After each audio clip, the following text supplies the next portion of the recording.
Welcome, everybody, to the third of 4 days of the Northeast Virtual Boot Camp. My name is Nicholas Sommerber. I am the Assistant State Conservationist for Field Operations with NRCS in New Jersey, and I will be your moderator today. We're going to be taking questions today via the chat window, and so you can send your messages via the chat window. All right, so today we're going to be working primarily on engineering. So it's probably one of the most important aspects of our jobs, especially because it's the foundation of us being able to get good conservation practices on the ground. And I would hazard to say that it's also probably one of the most fun parts of our job. Those of you who have had experience with NRCS and have been outside surveying know that it is very, very exciting to see something go from conception to implementation. And a critical part of that is the design process. So today we have two presenters that are going to start off by talking about hydrology and the importance that it has when it comes to conservation planning. And that it would be Ann Baldwin, State Conservation Engineer with NRCS in Delaware, and Arthur Ramthun, State Conservation Engineer with NRCS in Connecticut. So without further ado, I'm going to turn it over to Ann and Arthur, who are going to begin today's presentation. Ann and Arthur, take it away. Okay, thanks, Nick. Can you hear me okay? Yes, we can. Thank you. Very good. All right, well, good morning, everybody. What we want to try to do today is just give you some background on hydrology and how we use hydrology to compute runoff and how that works towards the design of an engineering or other conservation practice. So we're going to take you through some basic concepts, some tools that you may use as you work your way through a design, and just also then demonstrate the Engineering Field Handbook Chapter 2 module, which computes runoff and discharge for our basic conservation practices. So like Nick said, I'll start the presentation with the part one, and then Artie will take over for the second part of the presentation, and then we'll do a small demonstration at the end. So what we hope to do today is just basically talk through some of the terminology that we use when we're talking about hydrology and runoff and discharge. We'll talk about defining runoff, and then we'll go through how rainfall is, how it affects runoff, how you determine rainfall, how you measure where we get the data from. And we'll talk about watersheds, how do we delineate a watershed, how that affects the runoff, and we'll talk about using topo maps to delineate watersheds. So I'll just go through some samples. If this were an in-person course, we would probably be handing you some maps to delineate your own watersheds, but we'll just step through a couple of examples of how you can do that on paper, but also talk about and show you how we can do that using the other tools that we have on the computer. So our objectives this morning are just basically to help you understand the basics of hydrology, introduce you to the some of the factors that affect runoff. We have our NRCS methods of computing hydrology. We'll talk about that and let you know where you can get the data that you need in order to run the models on your computer, and in model a watershed in order to design a practice. So to model a watershed, you do need to determine a few things. First, you would start by delineating the drainage area to your site. You would determine the watershed characteristics, and we'll go through all the different characteristics that you need to consider. And then we'll talk about soil types, land uses, practice treatments, and what effect they have on how much water runs off during a rainfall event. Just very briefly, in terms of what is hydrology, it's basically just the study of water on and below the Earth's surface and in the atmosphere. So everybody's probably heard of the hydrologic cycle or the water cycle. That can include everything from rainfall to evaporation to snowmelt to groundwater. But the one part of that cycle that we're going to be focusing on today will be the surface runoff as a result of rainfall, okay? So there's lots of sources of water, but that's the main source that we're going to be talking about. So as you move through your career as a conservation planner or a technician or other position, you may be asked to plan and or design a waterway or other conservation practice. It may be a culvert, it may be a water control structure, a grade stabilization structure, or any other practice that might be affected by runoff and discharge. And I'll get into that shortly, what's the difference between runoff and discharge. But what do you need to know in order to size a waterway or other conservation practice, other structure? And the answer to that is you need to know what the peak discharge is. So when we say Q, that means discharge. That's just the symbol that's commonly used to show what the discharge is, okay? And V is volume. I'll show that on the next slide. So what do you need to consider in order to design the waterway and determine the peak discharge, the Q? And that is the site hydrology. So that's basically what today's lecture is going to be about. Some of the factors that affect the hydrology are rainfall, the drainage area, the land slope, the soils, the cover, the land condition, maybe existing conservation practices. And so we'll see as we go through the next hour or two just how all these different things affect the runoff and therefore the size and the design of your conservation practice. And so how sensitive is the size of the waterway to all of these factors? You'll find out as we go through. Okay, so some quick terminology, because you'll hear me kind of say runoff, and then you'll hear me say volume, you'll hear me say discharge, but both of these are factors or terms that have to do with hydrology and runoff. So when we say just straight runoff as opposed to rate of runoff, we're talking about a volume. So runoff is a volume of excess water that runs off of a drainage area. So when it starts to rain, some of that water is going to soak in the ground before it starts to run off. And we compensate for that when we model the hydrology of a watershed. So there's something called initial extraction, and Artie will be talking about some of that later. But our models do account for the conditions of the soil before the storm and how much water may soak in before the runoff event starts. So the surface runoff is that excess water that runs off of a drainage area, which is going to be less than what actually rains, obviously. And so runoff is a volume, so it's usually represented in terms of gallons or cubic feet. Sometimes you'll hear about acre inches. A lot of times that has to do with irrigation or watershed inches, and that simply would be how many inches of runoff come off of a watershed. That gives you a volume. It's an area times a depth, which is a volume. So the other term that we'll be using more today probably is discharge, and like I say, that's denoted by a Q.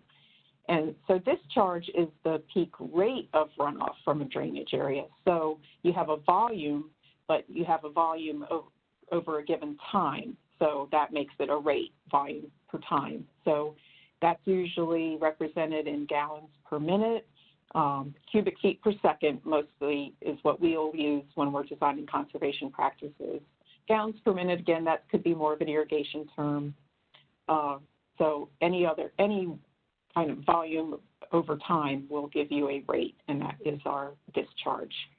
Okay, but sometimes we'll use discharge and runoff interchangeably, so I'll try not to confuse those too many times through this presentation. But volume and discharge are both used to determine they're needed to determine the size and type and scale of conservation practices. So, for example, we talked about a waterway. You're going to be considering the rate of discharge in order to size the waterway that it can carry that rate at a safe, non-erosive velocity. So, but a volume, you might need the volume of runoff coming off of a watershed if you're sizing, say, a waste storage facility, and you have to hold the 25-year runoff volume, which will make a little more sense as we get through the presentation.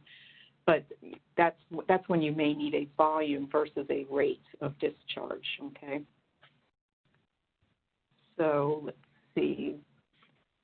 This picture is a very nice picture of a runoff event. So it shows some of the considerations that we'll have to be looking at when determining the peak rate of runoff or the discharge. So rainfall intensity, I'll get into that here shortly. The runoff curve number, already able to find that for you later, has to do with the land cover and the soil types. Watershed length, you can see here, you can see most of the length of this watershed because it seems that over the horizon there, the water's probably going to flow the other direction. The drainage area, I'm going to cover how we define that. And slope of the watershed is also going to affect the rate of runoff, or the Q. So just a quick summary here of how some of a watershed's properties may affect runoff. So if we're talking about both the volume and the rate of runoff, the rainfall is going to have an effect on both of those, okay? If we're also the watershed size, because that, when the rain, falls on that watershed, the bigger the watershed, the more volume and the higher the rate potentially of that runoff, okay? The soil type, like I said, that affects both volume and rate because it will determine how much water can soak in versus runoff. And then the condition of the vegetation affects runoff and volume and rate because, again, we install vegetation and conservation practices in order to help reduce runoff in many cases. So some of the factors that affect mainly just the rate of runoff, the discharge, would be the topography, the slope, because the steeper the slope, the faster it's going to run off. The shape of the watershed, a long, narrow watershed will have a longer time of concentration, which we'll talk about later, which will decrease the rate of runoff because it takes longer for the water to make it through that watershed, as opposed to a large watershed that maybe is more, just has a shorter length of flow. Rainfall intensity, so I'll go into that a little bit when we talk about rainfall and rainfall distributions, but just how quick the storm falls and how intense the rain is during that storm duration. And then conservation practices that are installed to maybe divert runoff or infiltrate runoff, or even such as a pond that's going to collect runoff, obviously is going to determine the rate that the water flows to a certain point downstream. Okay, so some of the things that we're going to cover regarding factors that affect surface runoff. First, I'm going to spend some time talking about rainfall. And as you saw in the opening slide, that this presentation was developed from the original presentation that was done in Pennsylvania. So we will be using Pennsylvania as our example until we get to the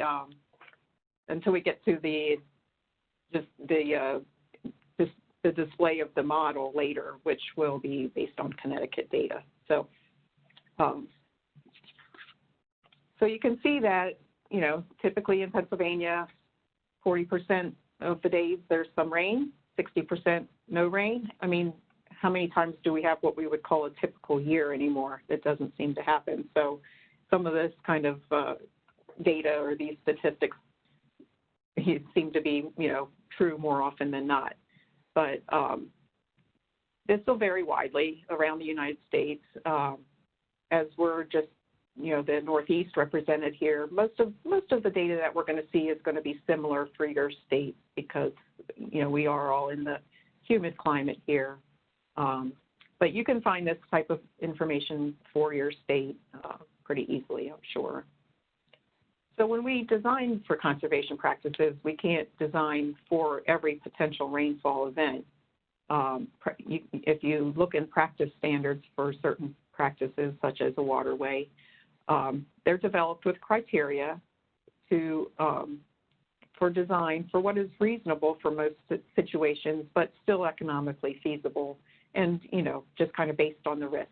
So a grass waterway, the criteria is that it will carry the flow from a 10-year, 24-hour rainfall. And so then, and I'm going to explain later what that means, but a storm that would exceed that rainfall may exceed the waterway. It may run out of the waterway. It's just the risk we take. If we designed every waterway to carry every possible storm event, obviously it wouldn't be cost effective. So this just kind of shows you how rainfall events or amounts are distributed typically. So in Southwest Pennsylvania, it shows here that only 4% of the time do you get rainfall amounts that are over an inch, which again, might seem like lately that happens a lot, but statistically, this is the way it works. So again, we're going to design practices for something over an inch, but not a lot more than that because it's just less likely to happen. Okay, so starting with rainfall depth. So the average depth of rainfall over a watershed area is the rainfall depth that we reference. It's basically what you measure in your rain gauge. That's your rainfall depth. That's the amount. How many inches did it rain? Okay, not how many inches it ran off, but how many inches did it rain? So rainfall is modeled. Now, every storm is going to be different. So rainfall is modeled by specific distribution patterns. So when a storm starts, the rain is kind of light usually, and then it picks up in intensity, gets heavy, and then it slows down. But the whole rainfall event is from start to finish of the rainfall. But the intensity varies throughout the rainfall. So I'll explain a little further as we get through here, just how we model that and how we kind of just average that out. And we can't model every single rainfall event because they're all different. So this just shows the average annual rainfall in Pennsylvania. Some areas are higher. There's your highest areas above 50 inches. And basically ranging from 34 up in the drier areas to, this up in the mountains a little bit higher, or it's probably more the shadow of the mountains. So again, this information is available for all your states. Now, the rainfall data that we use in RCS now comes from NOAA, National Oceanic and Atmospheric Association. It's called a NOAA Atlas 14 rainfall.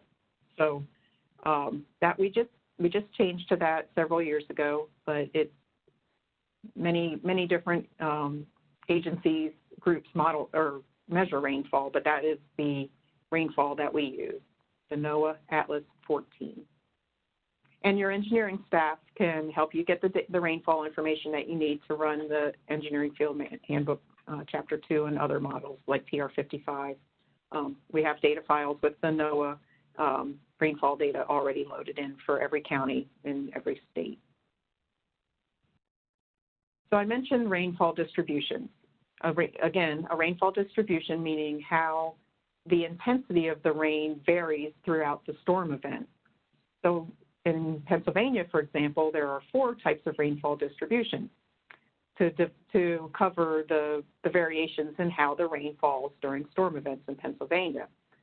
So, for example, in western Pennsylvania, the storms may typically have a higher intensity for a shorter time during the storm event, while when you get to the eastern part of the state, the intensity is probably a little more spread out, maybe less intense, but for a longer time.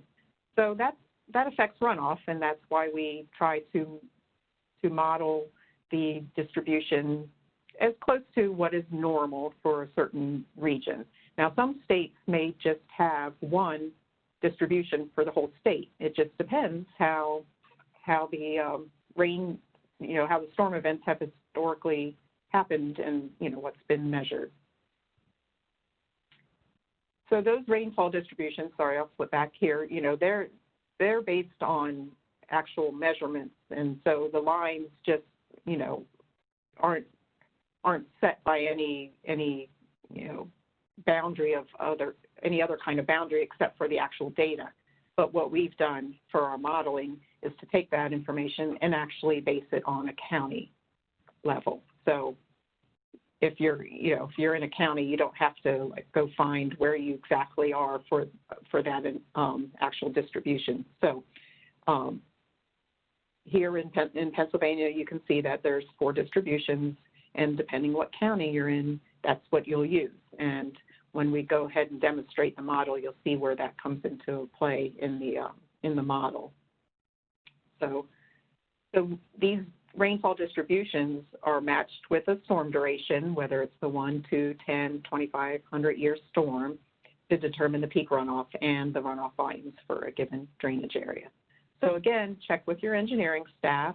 They can help you figure out what your rainfall distribution is for your county, what you should be using if you go ahead and try to start doing some design work. Okay, so we've covered rainfall depth, we've covered rainfall distributions. Now we're going to talk about rainfall frequency. And you've heard me mention quickly the 1, 2, 5, 10, 100-year storms. That's our frequency. So it is defined by the probability of that event happening in any given year, okay? So we think sometimes of the 100-year storm happening once every 100 years. That's not necessarily the case. It's the probability that it may happen in a given year.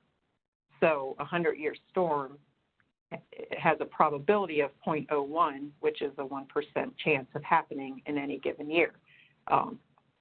So going back to the 1-year storm, and basically you take 1 and you divide it by the number of the year of the storm, and you get the probability. So 1 divided by 1 is 1, which means that the probability of a 1-year storm happening every given year is a 100% chance that it'll happen in a given year. And so there's a rainfall for every county. There's a rainfall amount associated with that 1-year storm, and the chances are that you'll get that once a year. Again, the 100-year storm is going to have that 1% chance. A 10-year storm, 1 divided by 10 gives you 0.1, which is a 10% chance. 25-year storm, 1 divided by 25 is 0.04. That means it's a 4% chance. So that might take a little time to sink in a little bit for some, but if you haven't heard this before, but again, that's what that means. It's not saying it's only going to happen once every 100 years, but it's saying that every year for the 100-year storm, there's a 1% chance that it'll happen, okay? Hopefully that's not too confusing. I see that I can see the chat box now, Nicholas. So no problem. And yeah, we do have 2 questions that actually kind of relate to each other. So if it's okay, I think we might take just a quick sideline to ask these questions. Is that okay?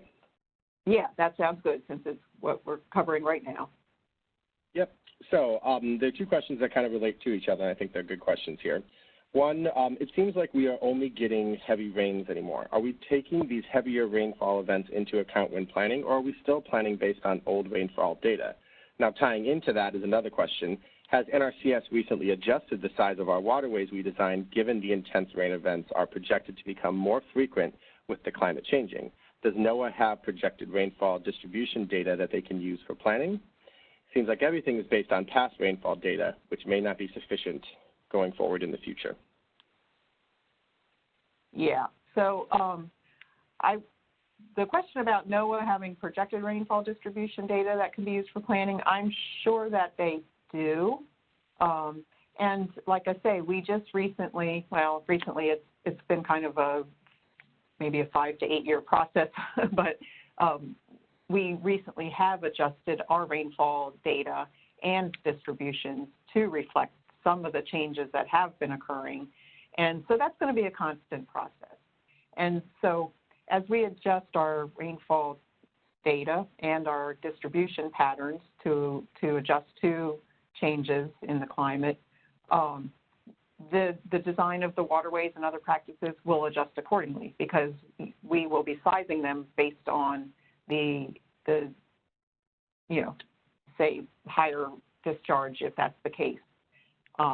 So yes, we do constantly consider that. We probably don't keep up with the change as fast as it happens, but I can see where, as we realize that whether we are in a short-term pattern or a longer-term pattern, additional adjustments will be made.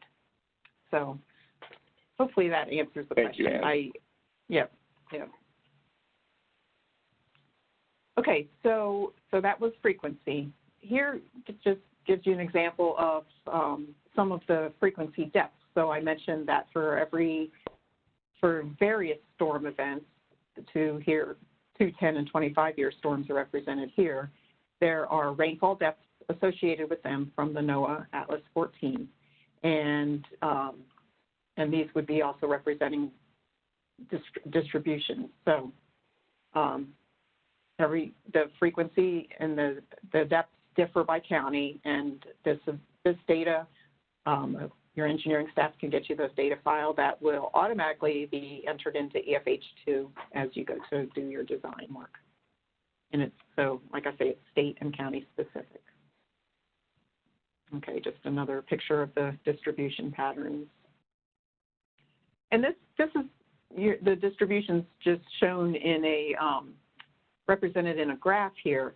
So if you can see my cursor, hopefully, that so the A distribution, which was Western Pennsylvania in our example, you can see here that, at the beginning of the storm, it's a lower rainfall amount. This would be the cumulative rainfall. This would be the time of the storm. So we're talking about a 24-hour duration, and the storms are all normalized for this 24-hour. And I'm not a statistician, so I'm not going to try to speak too much to how they do that. But initially, for a type A storm distribution, the rainfall is going to be a little bit less, but then the intensity is going to grow quickly, so that now you're going to have a higher rainfall amount in a shorter amount of time during that intense part of the storm, which is set to be at the 12-hour point in the 24-hour period. So I'm not saying that every storm looks this way, but this is how it's normalized for our modeling and the use of the 24-hour time period. Conversely, on the D side of the state, or the D distributions, we start out with a little more rain initially, but then, it hits its intense level, but then, levels out with a little less rain, ending up with the same amount of rain, but it's just how it falls and when it falls that we're trying to show that there are differences all throughout the country on that type of, on how the storms are distributed. So same thing with the bar graph. You've got starting with more rain, lower intensity for the D distribution, starting with less rain, higher intensity for the A distribution. And just another picture of it on the line graph, okay? And so hopefully that helps clear up a little bit, how storms differ and how we try to model that difference when we're trying to predict runoff and discharge. Okay. And we've seen this already too. So when we compute our discharge and use it to design conservation practices, just like I said earlier, it depends on the practice as to what storm is needed. That when this says Q2, that means that the 2-year discharge for a storm event for the watershed, and that was what's required to size this particular water control structure. And as I mentioned, for a grassed waterway, they're designed to carry the 10-year discharge. So basically, it's a channel that has to carry a certain rate of flow of water, okay? All right, so we've covered rainfall, and next thing we'll talk about is watershed size. And then Artie's going to take over with some of the rest of these items. So typically a watershed may have, there's a lot of things that are going to affect how much water gets to a certain point. If you have a design point here, you might have, some conservation practices, you've got hills, you've got woods, you've got different land uses, you've got streams, and according to this, that looks like an arrow. The water is running this way. So that just all the things that you have to look at when you're trying to figure out how much water is going to be coming to this point during a certain storm event. And we'll talk about that as we get through the presentation here. So the first thing you have to do is determine the size of your watershed. Basically, a watershed or a drainage area is the land area from which the runoff flows towards a certain project site, okay? And so one way we determine this is from a topographic map. I'm going to have examples here showing topographic maps that come from USGS, but there are other ways, obviously, to find contours to determine watersheds, and we'll mention that, and we'll actually show it in our example later. Okay, but we call these topo maps for short. So a topo map basically takes three-dimensional ups and downs in the landscape and puts it on a two-dimensional surface. And I'm guessing most of you have seen or used topo maps, or even possibly done some surveying already where you develop a topo map. But this is your three-dimensional taken down to a two-dimensional surface. And it's represented by contour lines, which we'll show you next. But most topo maps that you'll see will show you that both natural and man-made features. So you'll see your mountains, your valleys, your lakes, rivers, vegetation, forests, but also it's going to show you that where the roads are, certain boundaries, major buildings, city limits, things like that. So just mostly for reference, but yeah, and also to give you maybe information on how the water flow might be affected, say by a road or something. So typically on these USGS maps, the colors represent various things, such as forests in green. The contour lines are the brown lines that represent various elevations. Roads and highways.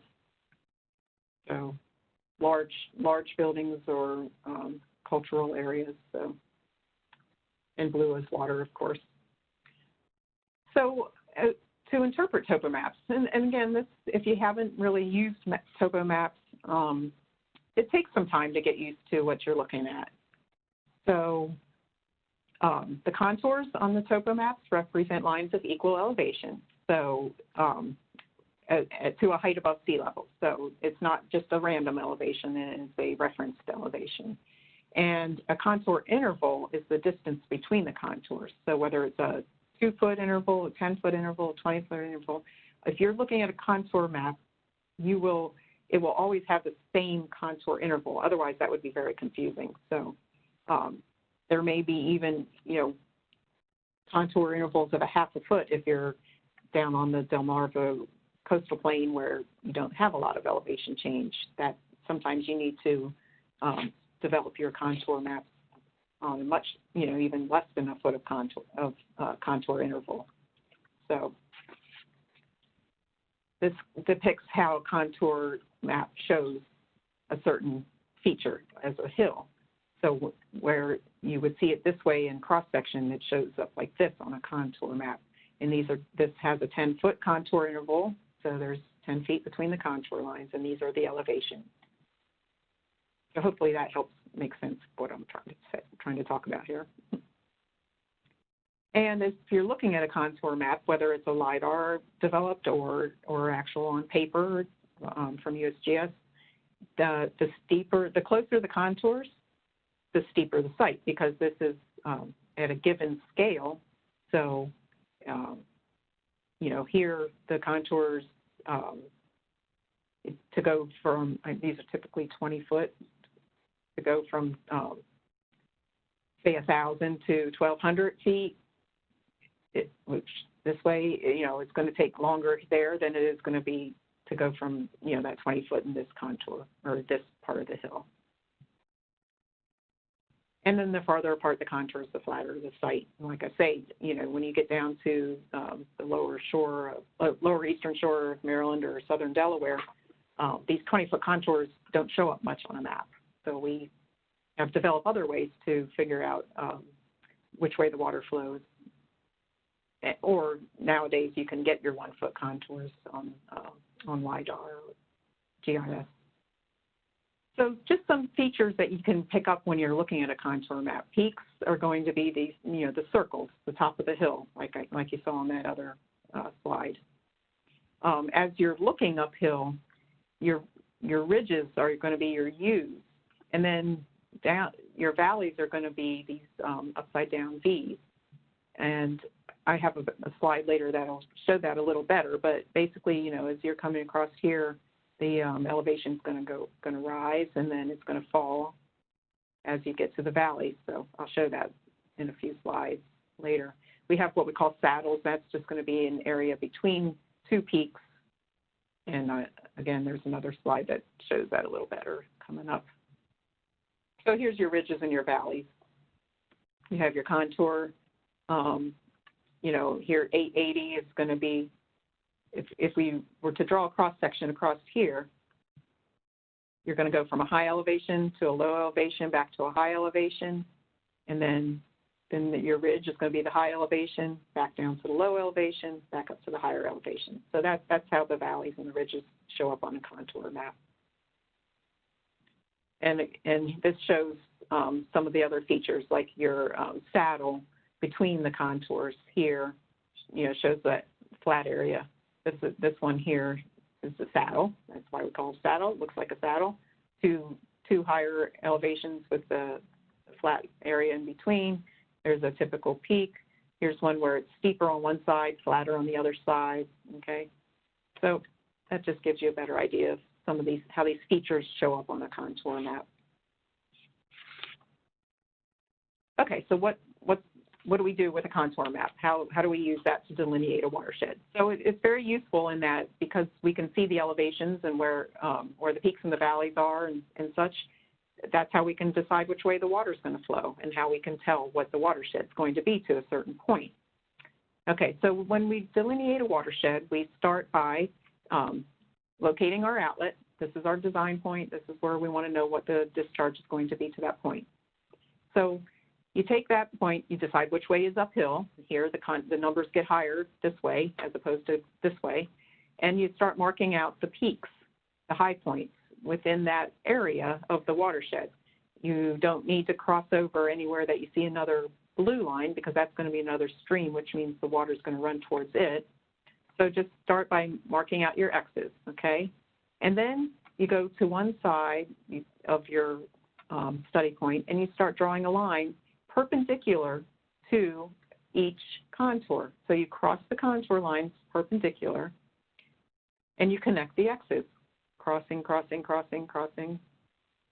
And hopefully you can see my cursor till you get to a point, and then you go start and go the other direction, crossing the contour lines perpendicular, get to a point, go to the next high point, cross the contour lines, and then you have your watershed, okay? You don't cross the same contour line more than once as you're heading towards a high point. Now, once you get to the high point, you cross it, you're crossing that contour again, but as you're moving towards your high point, you're only crossing the contour line once. You wouldn't get to a point where you crossed it here and then take a turn and cross it here. Then you're going to cut off part of your watershed. So I'll go through a few more examples of that. So here's a potential grass waterway. and you want to delineate the watershed for the waterway. This is where you would be doing it on paper if we were sitting in the room. So you draw your O here at the outlet, and then you mark some potential high spots that are upstream of the waterway, okay? And then start going one direction, connecting the X's by crossing the contours perpendicular. So you get to this first point. Now what do? We don't want to cross the same contour line because that's not taking us towards the high point. So you draw it just along what is going to be your ridge here to that high point, okay, because you don't cross that contour line again until you get to the high point. All right, now what do? Now we go from this high point to the next high point by crossing perpendicular to the high point, okay? And then we start the other direction. So we've crossed one contour line here, and then we cross the next contour line perpendicular. But wait, this high point's over here. And if we went that way, then we'd have to cross back over. So actually, that point is not going to be in the watershed because we're just going to go to this high point here. And that can get a little confusing, and maybe it's not that obvious to you right away. One thing I want to say here, and maybe hopefully I'll mention it again, or well, we'll mention it several times regarding watersheds, is that you can do this on the map, you can do this in the office, but you should always verify it in the field. And a reason, say here, to verify it in the field, we see, what do we see here? A road. So there could be a chance that there's a swale along this road that's directing the water, especially in flatter areas where it's easier to do, but directing the water away from that particular watershed to another area. So you definitely want to verify whether there's anything else affecting how much water is going to get to that point, and a road would be a good candidate for something to change your watershed from what you're seeing on paper. Okay, so there's the watershed. And here's just another example of on a much larger scale. You actually have a reservoir here that we want to determine the watershed at the outlet of the Lebanon Reservoir. And zooming in a little bit, so start by marking the high point within that area. Draw the lines, across the contours. Now, you would want to zoom in way closer as you're actually doing this, but it just shows that it works the same. And again, the steeper the site, almost the easier it is to do this because you can see the contour lines and you can really see where the water's going. If it's flat, it's not as easy. And then doing the same thing from the other direction. Now, this may raise a question here. And another reason that we actually go out and verify, but, is there possibly some additional area to the watershed? You get to this point, the water might go this way, you see this valley here? That means the water might go this way. So here's additional high points. Would they potentially be in the watershed? Well, in this case, no, because there's another valley between our watershed and that high point. So the water's going to go there and down. And here, likely the same thing. It looks to me like it's going to, the water's going to hit this area and go down. Actually, that's another low area. So, definitely you want to make sure you've captured all of the area that you could have, and you may have to go out in the field and verify. But you're never going to cross the blue line stream. Some of the rules here, water flows in the most direct path down. There might be different ways it could flow, but it's going to find the most direct path. That's just gravity. And you know that on your map, the elevations are only so accurate because,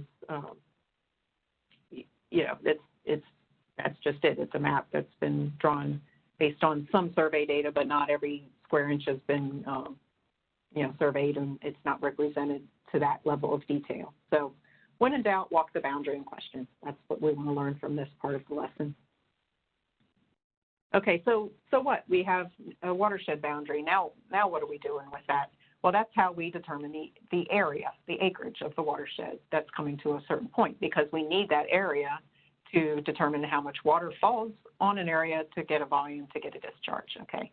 So there's different ways that we can measure that area. Back in the day, like even when I started, before we were using, you know, anything on the computer to measure watershed, we would delineate the watershed on a map, and we had these things called dot counters, which was just a transparent piece of paper with dots at a certain spacing that we would convert to the scale of the map, and that would, we'd count the dots and do the multiplication, and that would be our watershed area.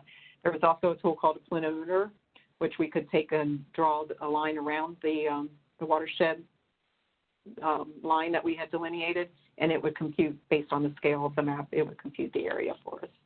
So different ways that, you know, now we have measuring tools on the computer, and we have, you know, various properties that can tell us what the areas are. So that's much easier now, but it's good that you understand how this line was derived, so that, you know, if you are working on a tool in ArcMap that where you're just saying, give me the watershed to this point, and it does, you want to be able to verify that. You want to have an understanding enough to say, wait a minute, it messed up here.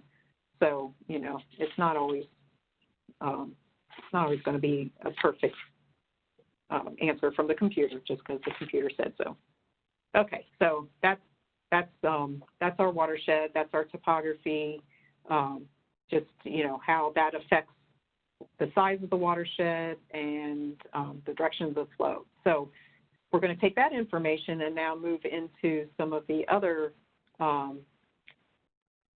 things that we determine in order to compute the runoff. And this is where I'm going to let Artie take over. And Artie, before we move on, we did have one question in the chat box I think it'd be worth asking. This has to do with rainfall. Someone had asked, in an area where the 24-hour rainfall for a 10-year storm is 4.64 inches, if this amount of rainfall all falls within 1 hour, does that still make it a 10-year storm? That's a good question. So when we say 24-hour rainfall, again, we are taking a certain depth of rainfall and just spreading it within that, over that 24-hour period in order to model it. Okay, it's just strictly for the modeling. So if 4 inches falls within 1 hour versus over the course of 24 hours, it isn't necessarily the same storm. That 1 hour rainfall is higher intensity. It's going to, you know, produce more runoff more quickly than when it's spread over 24 hours. So no, they're different, but we're modeling these 24-hour durations just to have some, you know, to be able to compare apples and apples. So, yeah, you're going to have more intensity when it all falls within an hour, but you know, it still could be what we call the 10-year storm, but it is a different storm. I don't know that what we're talking about is what's actually falling versus what we're modeling. So that's where it's kind of hard to answer that, to say yes or no. It's exactly the same thing. So not. Thank you. And we have quite a few comments thanking you for your demonstration of the topo maps. That was very helpful. Good. I'm glad it was. Okay, so Artie, I'll stop sharing my screen so that you can take over with part 2. Okay.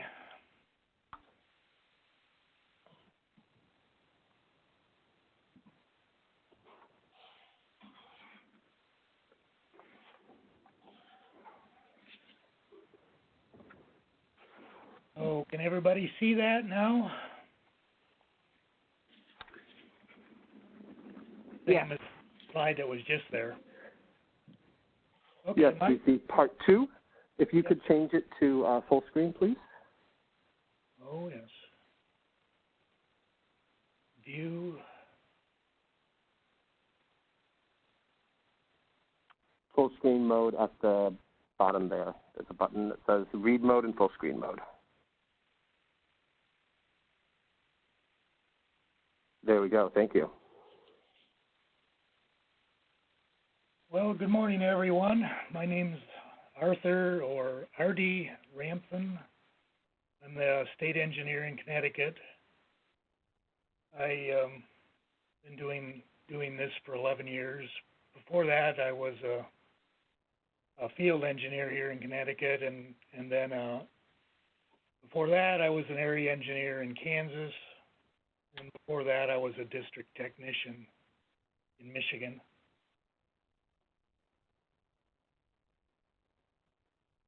So I'm going to talk about time of concentration, watershed length, watershed slope, curve numbers, hydrologic soil group, cover types, and then EFH2.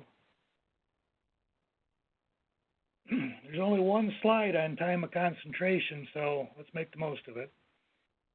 Well, there's another one later with a formula, but this is really just the time it takes the water from the most distant point in the watershed to reach the outlet. And all these water drops are going to flow and come together at the outlet and concentrate. That's really what it means. It's based on flow length, slope, and curve number.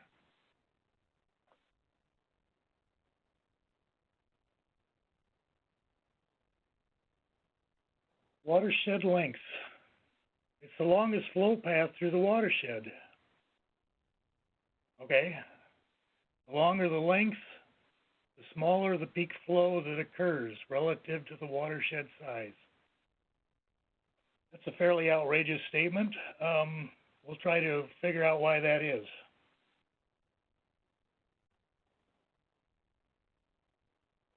You can see the water flowing, the red line there on the map. And the length is 3,900 feet. Now, how do we know the length? Well, we're not really measuring it right at the moment, but these maps will have a scale on it, and I assume you know what a scale is. It's usually 1 inch equals 500 feet or something like that. And then you can actually physically measure distances on your paper map or on your screen.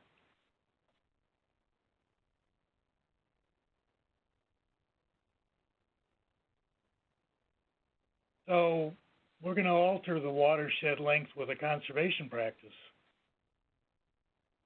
We increase the length by adding a diversion. Okay? And you can see the purple lines here change the way the water flows. And we got 1,000 feet increase.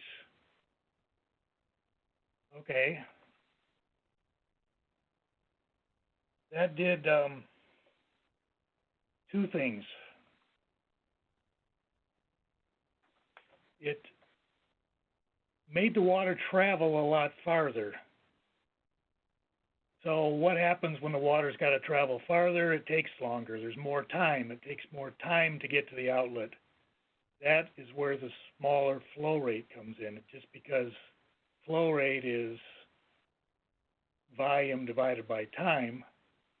So the denominator, time, is increasing, so we get a smaller flow rate. And the other thing it's going to do is it's going to slow the water down. And when it slows down, it's also traveling slower, so it's going to take more time. And that also decreases the Q, or the flow rate, because the time is increasing.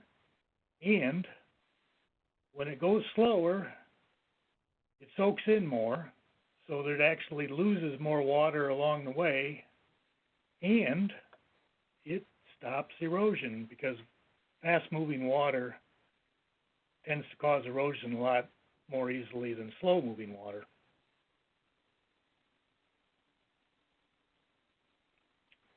So here's the, Ann went through this watershed size map with you. We're going to determine the watershed length of the waterway on this farm. You can see this here. This is what the scale is, 500 feet per inch. And it's down here on the bar. You can't read it. I can't even read it, and I probably have a bigger screen than you. So anyway, we're going to measure the longest distance of the water is going to flow. That purple line goes doink, doink, doink, and then it comes out to 2.8 inches or 1,400 feet. Okay. So that's a number that we're going to need to input into our computer program to determine our water volumes and our peak flow rates. Any questions on that so far?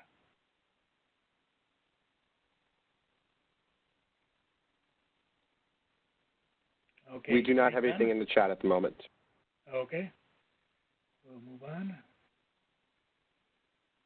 So, slope and how it affects time of concentration. Average land slope of the uplands above the stream, if the land is below the stream, it's probably not going to, the water's not going to flow into the stream, so we don't worry about that. It's not going to be even in the watershed. So it's the average land slope of the uplands above the stream. And Ann showed you a watershed and its area. So average land slope is taken at different points in that area to determine what the average slope is. Generally, the steeper the watershed, the greater the predicted peak discharge. So why would that be? Well, if it's steep, the water is going to be moving fairly fast. And the faster it moves, the quicker it gets to the outlet, and you get a larger peak discharge. These yellow areas show the water flowing along across these fields and down to across these fields here. And when you visit fields out at a farmer's field and you walk these, you'll notice these. Either there's a existing waterway or there's a gully or there's some sort of problem going on, because all this water is coming down here and causing mischief.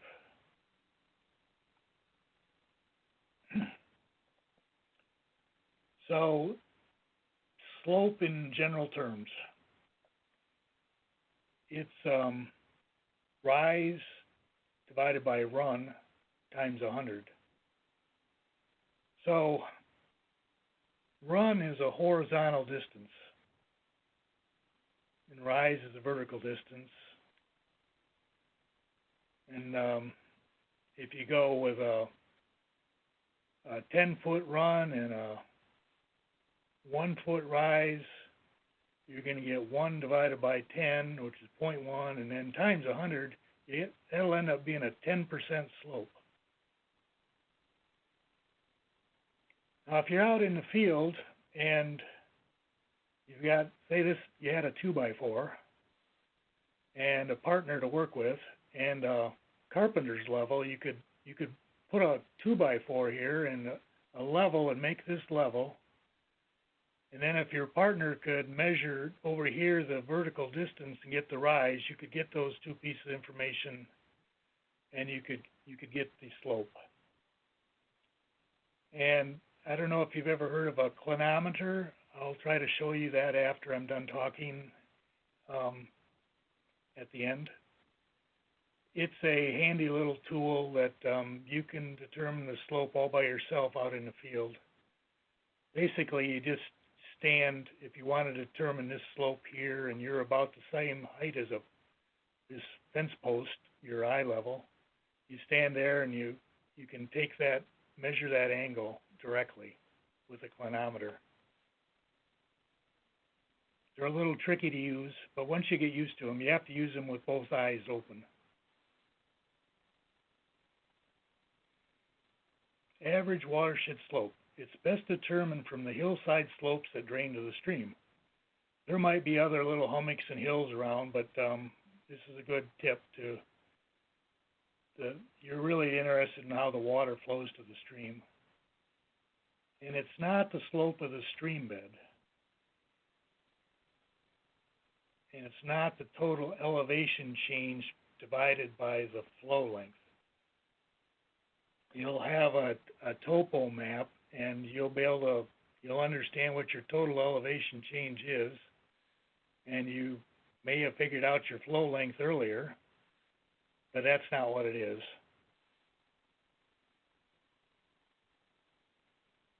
Here's an example. We'll figure it out. So you have contours here, and these are 20-foot contours intervals. That means each line is 20 feet different vertically. So in this example, they drew a line and they measured 450 feet. Okay.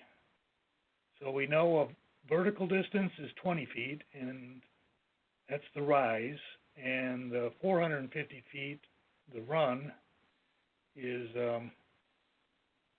the other factor we need. And we multiply that together with our formula, and we get a 4.5% slope. Okay. And we take another point on the map. This time, we're going to cross 3 contours, get a 60-foot drop, and we measure 560-foot run, and we get a 10.7% slope.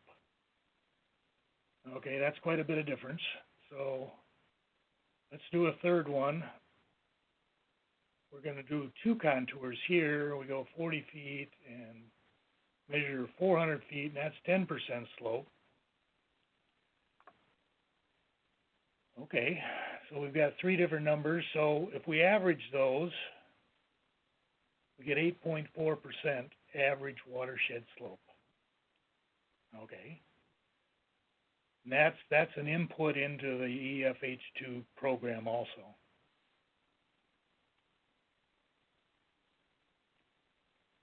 Let me go back.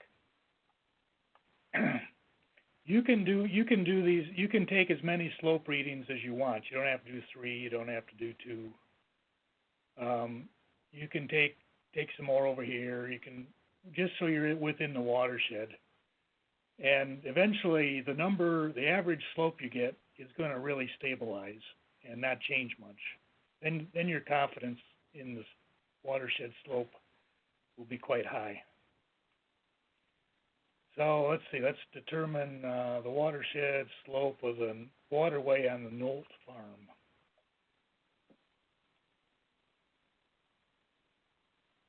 Well, we got our watershed there, and the red line we figured out, and there's our waterway.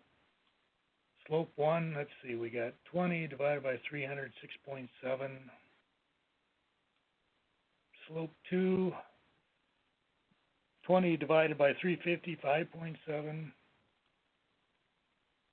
Slope 3, 20 divided by 630, 3.2%. And we average them together and get 5.2%. Nice.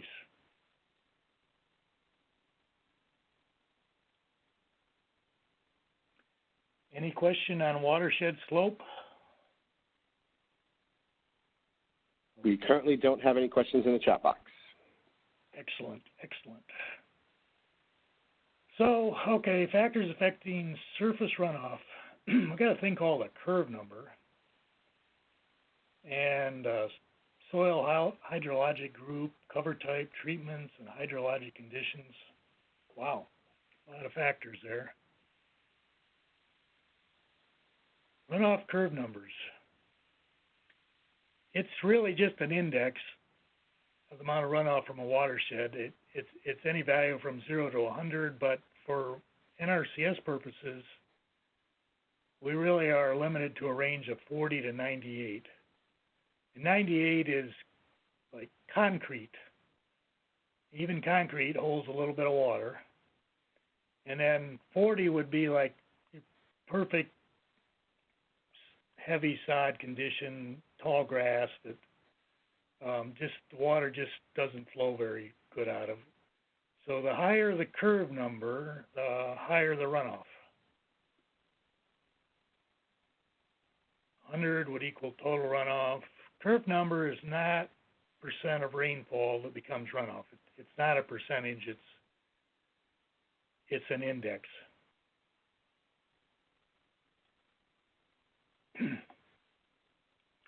Hydrologic soil group. A group of soils having the same runoff potential. There's A, B, C, and D. A is sand and D is clay. Land cover, what's growing out there? Land treatment, is there something being done like contours or a diversion or something changing the way the water flows? And hydrologic condition. If that would be, is the ground already wet? Did we already have a rainstorm come through and now we got another one coming through? And we call it antecedent moisture condition. But it's really just, can the ground absorb any more water? Is it dry? Is it saturated?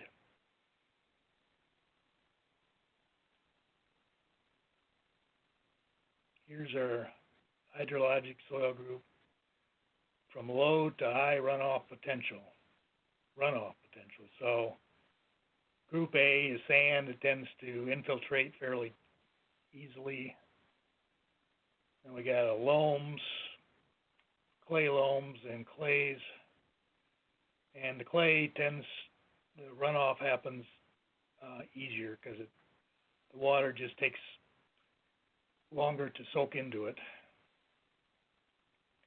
And it's based on rate of infiltration for bare soil after prolonged wetting.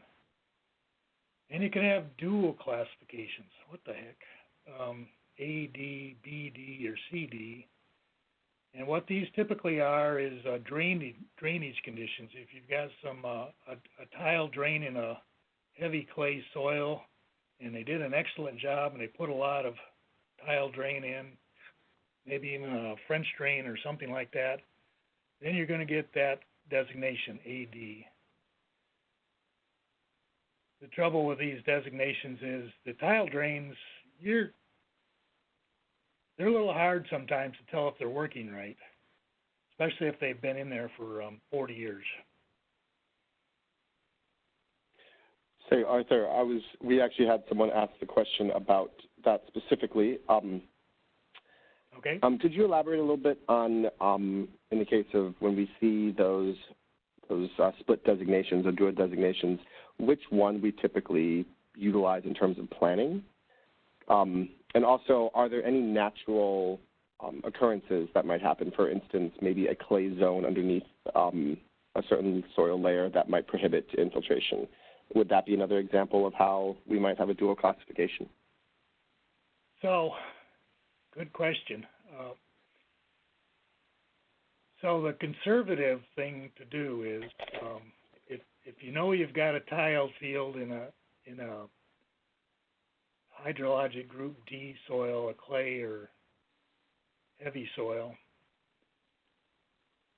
the conservative thing to do is assume the tile drain system's not working very good, and just use the D hydrologic group.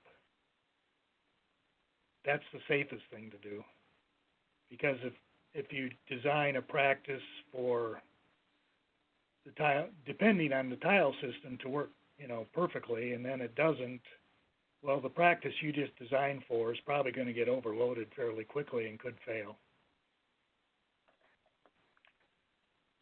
And the other question is, there naturally conditions that, yes, where you get a compacted layer and a more permeable layer above it?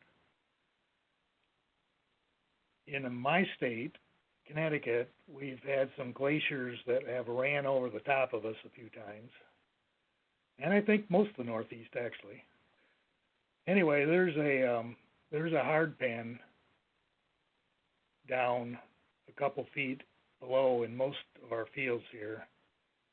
It's fairly impermeable, and we end up getting seeps that come out of the ground all over the place because the water goes down for a little ways and then starts traveling along these hard pan covers, and it comes out of the ground at a little lower elevation. So yeah, there's conditions where you get good drainage, and then the water gets down to a certain level and says, oops, can't go any further. Thank you for that. Okay. So hydrologic group A has got good infiltration rates and the lowest runoff potential. B is moderate runoff potential, sandy loams and loamy sands, little finer soils. Slow would be loams and clay loams, moderately fine to fine texture, have a moderate potential for runoff. I don't know, it says shallow soils, but where I grew up, the glacier left pretty deep clay layers. The whole township is called clay banks, so I wouldn't call it shallow. So there's all kinds of things out there. Oops, wrong direction. And then group D, very slow infiltration rate, clays, high water tables. That's not necessarily true either. There's can be well-drained clays that are just clay, but it's got the highest runoff potential.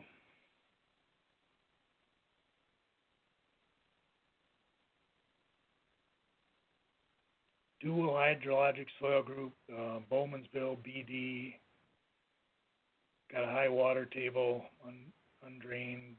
With subsurface drainage, it becomes drained, so that's where you get the B. And as we just discussed, use D unless you know there is subsurface drainage operating properly.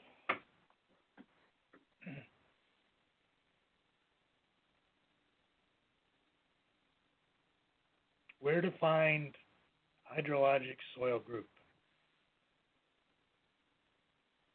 I think that the Web Soil Survey and the NRCS uses is the best place. I don't know if you're all familiar with that, but it's something you should learn how to use, and you can get a great soils report out of it that has the soil hydrologic group and a lot of other information with it. So that's what I would recommend. And it's called a Water Features Report, Web Soil Survey. There's also EFH2 tables that are printed in our engineering field handbook. All the different soil types in the country are in there, and it gives you this table here. So if you know your soil that you have for sure, then you can look it up there. But you need to know this. This is the hydrologic soil group. You need that for the EFH2 program.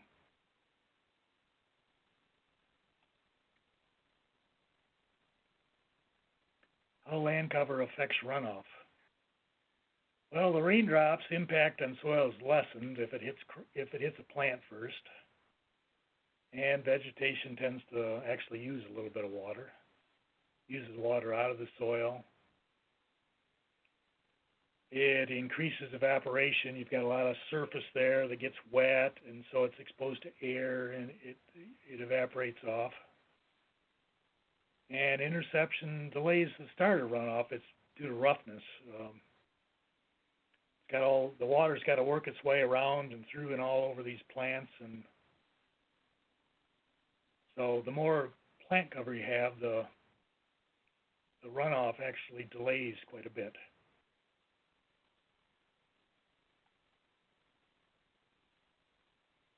Terminology for curve number. Row crops, corn, bean, vegetables, field crops planted in rows far enough apart so most of the soil surface is exposed to the impact of rainfall. So, rows far enough apart, corn is usually planted in 30-inch rows. Some farmers might be using 36. Some farmers might be using 20, but I think mostly, though, you're going to see out in the field 30-inch rows. And it could be for soybeans, too. Vegetables, the spacing will vary a lot. Small grains, wheat, oats, flax, barley. Usually that's done with a grain drill, and the spacing is 7 inches apart. Oops. Close-seeded legumes, again, that's 7 inches. Usually if you seed an alfalfa field with a grain drill or a clover or timothy, you're going to plant those rows 7 inches apart. Occasionally, farmers will broadcast that seed, but not very often because it's extremely expensive and they want to get it just right, and they want to use it, have just the number of plants per acre, plants per square foot actually, that they want it very evenly metered. A meadow is a continuous grass that's not grazed. It's generally mowed for hay. Pasture grassland is based on native pasture or range cover effect, not forage production. A poor pasture is heavily grazed, plant cover on 1/2 the area. Fair is not heavily grazed, plant cover on 1/2 to 3/4 of the area, and good is lightly grazed, plant cover on over 3/4 of the area. What do they mean 1/2 of the area? Well, there's a test that you can run, being a conservationist, where you take a tape measure out to the field. You take a 100-foot tape and you lay it across the pasture, in this case, and every foot you look down and you see is there a plant in the way of that 1 foot, 2 foot, 3 foot mark. And you count up those marks, and that gives you percent of cover. So if you had 50% cover, 1/2 the area, you'd have 50 plants intersecting the 1 foot lines on a 100-foot tape measure. If you had a 50-foot tape measure, you'd do it every 6 inches. Woods, poor is heavily grazed or regularly burned. Litter, small trees, brush are destroyed. Fair, grazed but not burned. Some litter, but woods are unprotected. A good woods is protected from grazing. Litter and shrubs cover the soil. Here's a picture of row crops, beans. This is corn. That's beans that looks like it's drilled to me at 7 inches spacing. And here's wheat, small grains, at before harvest and after harvest. And here's alfalfa. Looks like to me that's put in a 7-inch drill, and it tends to grow solid. Here we've got a rotation meadow in sequence with other crops, and we got a dog and a cow on pasture. Any questions on cover types? There doesn't appear to be any questions in the chat window at this time. All these things, in order to determine these, you need to go out there and actually, A, see the fields, and probably B, talk with the farmer. Find out what's out there. You can get some from ArcGIS maps, but it's also best to consult with a farmer. Here's a meadow. Here's brush. Woods. Farmstead. Farmsteads are where the house, barns, roads, corrals are, and urban. Over 10% of the area, if you consider it urban, it doesn't have to be skyscrapers. You should use TR55. That's a little more sophisticated hydrology program than EFH2.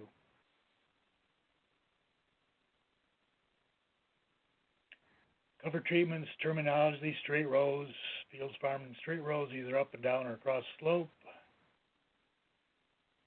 If the land slope is less than 2%, it's equivalent to contouring. Why would that be? Okay, so when you plant a field, the equipment goes across, and normally the soil is probably loosened up, and if the soil is loose, it leaves ridges in the field, and those ridges can act like a small diversion to stop water flow. Contouring is farmed on the contour. You've seen pictures of these. That's a little trickier to do, and it really does work. It increases the surface storage by providing furrows. One of the best things we do is contour farming. Terracing, we don't do a lot of this in the Northeast, but in the Midwest they do a ton of it. And the hydrological... Yes, go ahead. I'm sorry, we did have a question regarding silver pasture. Can you have a good cover rating with silver pasture, or typically because it's grazed, does that impact its cover? Well, silver pasture is generally, I think, done in the woods, and to tell you the truth, I don't have that much experience with it. I would say you can have a good cover, but you can also have a real mess where the animals, if it's like hogs, they tend to really tear things up in the ground. Goats would tend to eat everything in sight. You got to be careful, because it's not like it's a shaded area with trees, so the smaller plants underneath are not going to grow as fast as in a pasture or meadow situation. Thank you for that. You're welcome. Okay. Curve number, cover treatments. They affect the flow path of the runoff. Okay. Straight rows, crop residue on greater than 5% of the surface throughout the year. That's a pretty low number, 5% in my opinion. Contours, you can see pictures of the contours here.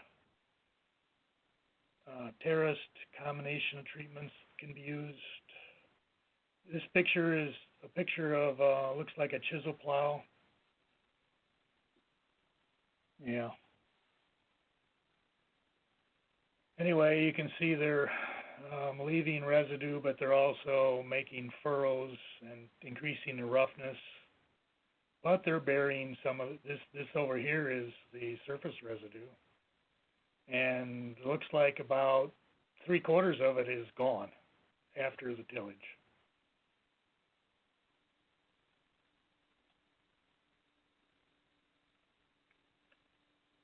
The curve number, hydrologic conditions, it affects infiltration, canopy and density of the vegetation affects infiltration.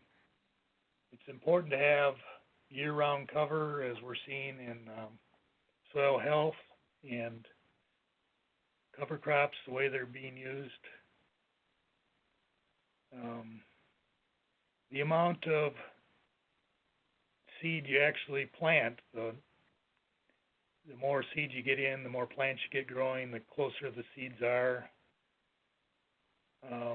Percent of residue on surface, good is greater than 20%. I would say that's even a little low. degree of surface roughness. If you till it like we saw there, it tends to roughen up and tends to cause water to soak in more. Poor hydrologic condition, the infiltration's impaired. It just increases runoff. Good hydrologic conditions, the water soaks in and decreases runoff. Here we have a fair pasture right here, kind of not as good as this good pasture over here, where you can see it looks like it's about a foot tall. There's a poor pasture, and it's pretty denuded, so it's really no plants growing there at all, so it's like bare ground, so that's not a good situation. Wood's in good condition. We got some small plants and coming through, some litter. In poor condition, it's shaded so heavily, and the plants themselves are big trees, or they're just not going to let little stuff grow.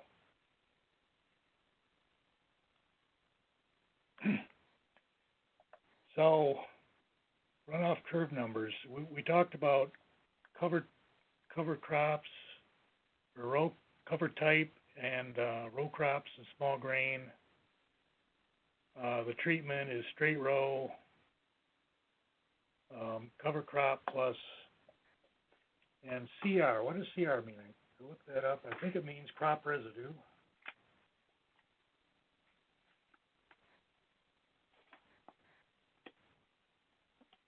Yeah. And C means contoured, contour plus crop residue, contour plus terrace. So you'll see SR also, that means straight row. Then you see this condition, we use either good or poor to make a decision, and then our soil hydrologic groups. And we end up getting a number here. We make a decision. So the FH2 program has, this is a part of the table that's in there. It's about, you see it's from Chapter 2, page 85 of EFH, the Engineering Field Handbook. And I think what I would like to do is send you the link to this chapter, not the link, the pathway to it. It's in the NRCS, if you want to write this down, it's in the NRCS homepage, E-Directives, Handbooks, Engineering,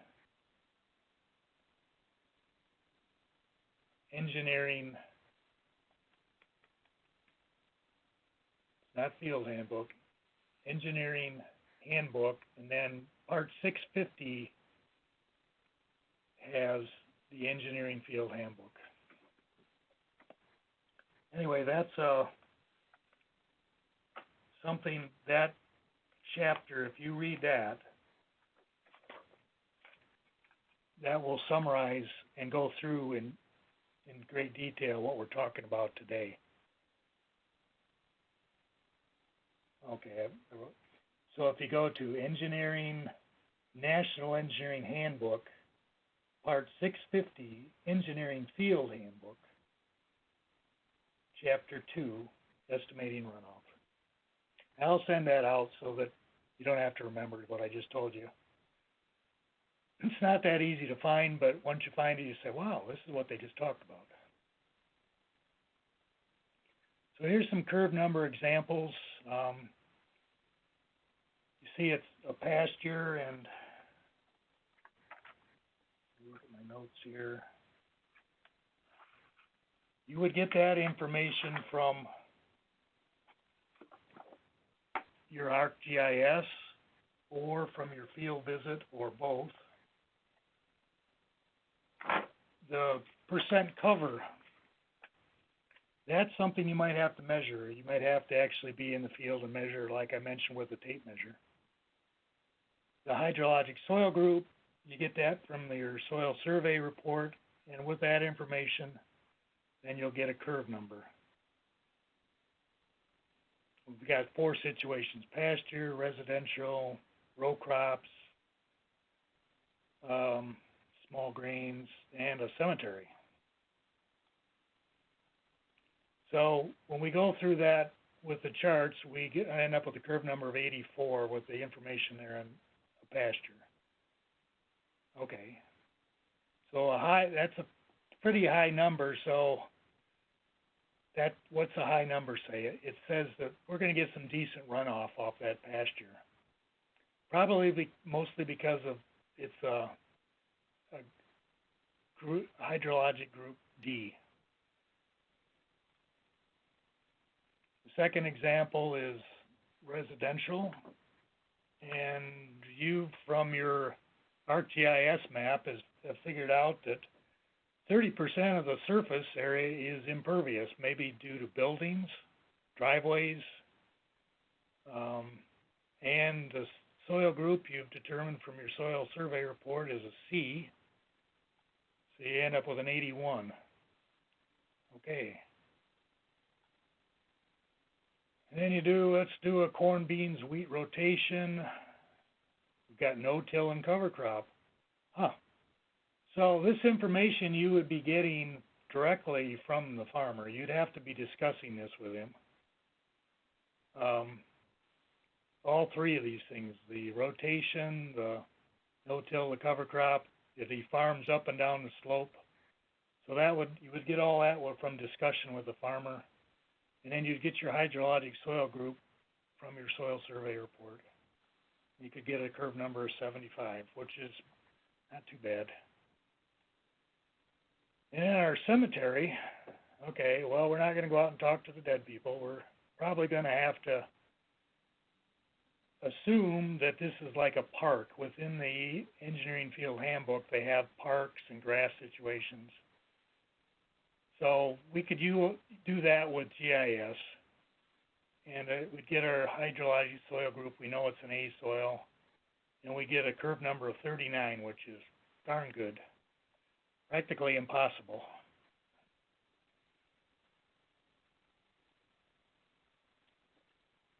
Here's a curve number example. We've got a diversion in blue. We've got some C hydrologic soils here, and it looks like there's probably more than one. Maybe we'll check it out in a minute. And then we've got B soils up here. And this looks like our watershed boundary. So with that map in mind, we see the C soils are based on woods, hay, and row crops, and pasture.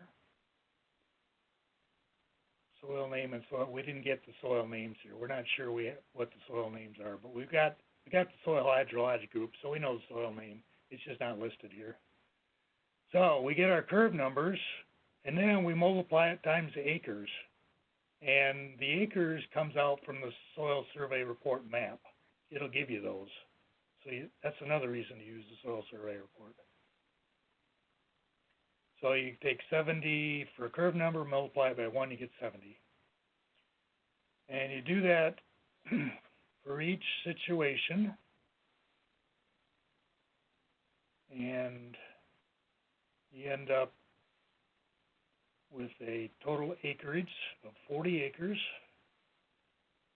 and the total product of acreage times curve number, and then what you do is you divide the curve number times area divided by acres, and you get an average of 69.8, or rounded up to 70. So that's how you get a curve number for your entire watershed. Any questions on that? Arthur, we did have a question in the chat box. How much do you rely on the soil survey maps? In my experience, they're only approximate when compared with field investigations. Would a site inspection of soil be done as well? So I can actually talk about that too. So it really does depend on the soil characteristics of the site. If you're at an area and you see on the soil map that it is predominantly one type of soil, chances are that it's going to be correct. However, there are instances where the soil line may come across a certain area, or you may have geographic conditions that warrant a site investigation. In that case, you should have an equipped soils department that should be able to help you investigate those too. But typically speaking, if we're planning on just an area that has one soil type, we usually use the information from the Web Soil Survey. Arthur, do you want to expand on that at all? Sure. I'm an engineer, so if I actually did this spring, and I goofed it up a little bit, but I wouldn't hesitate to take a soil scientist with you, and at least for the first few times to make sure you understand it. And yeah, we're here to learn, and that brings up another important point I'd like to bring up that's not in this presentation, that please, everyone should have somebody check their work. When you get done with all doing this, and you've got your map, and you've got your acres, and you've got your watershed, and you've figured out your curve numbers, NRCS, to their credit, many of our forms and job sheets, they're designed to be checked. So you give it to one of your colleagues and, hey, can you check this over for me? And quite often they'll find something, or they'll at least ask you a question like, why'd you do this? And it's really invaluable, and it's how we all learn. The worst thing you could do is keep doing exact same thing wrong for your whole career and have nobody tell you that you were doing it wrong. And it's a little humbling at times. It was for me 6 months ago when I screwed something up, but that's the way it goes. And learning is more important than having somebody tell you, oh, wait, you made a mistake. Anyway, I thought I should just say that. That's an excellent point, Arthur. And you know, you shouldn't be afraid of making mistakes, because, as Arthur said, that's how you learn.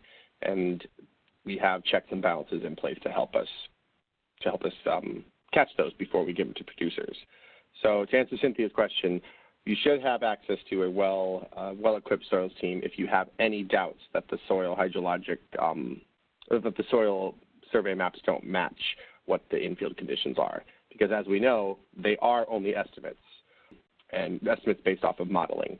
So if there's ever in doubt, I'm with Arthur. Always ask for a specialist to come out and take a look. Thank you, Nicholas. So on the first slide, I was talking about time of concentration. Well, here's the formula for it. We don't actually normally type into this and figure this out. The computer program does it for us. If you want to, you can do it.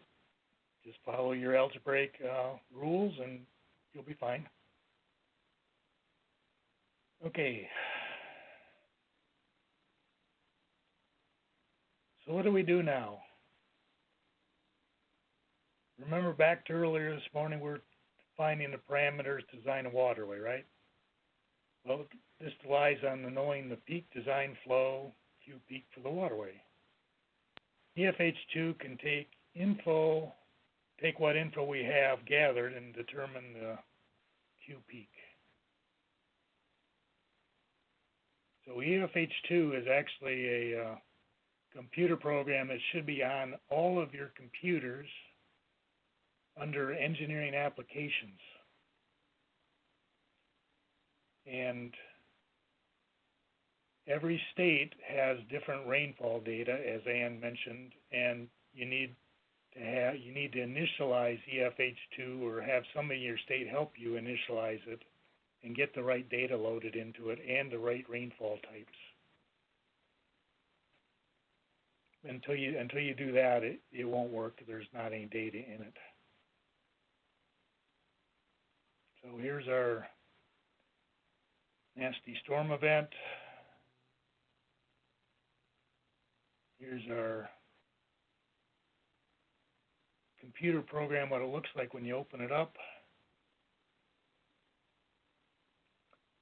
And I should say that right at the moment, they're testing a new version of this. It'll probably be out in a few months.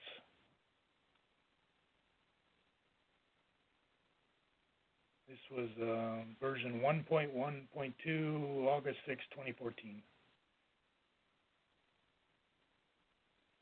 And then we have our non-discrimination statement we put with all our presentations.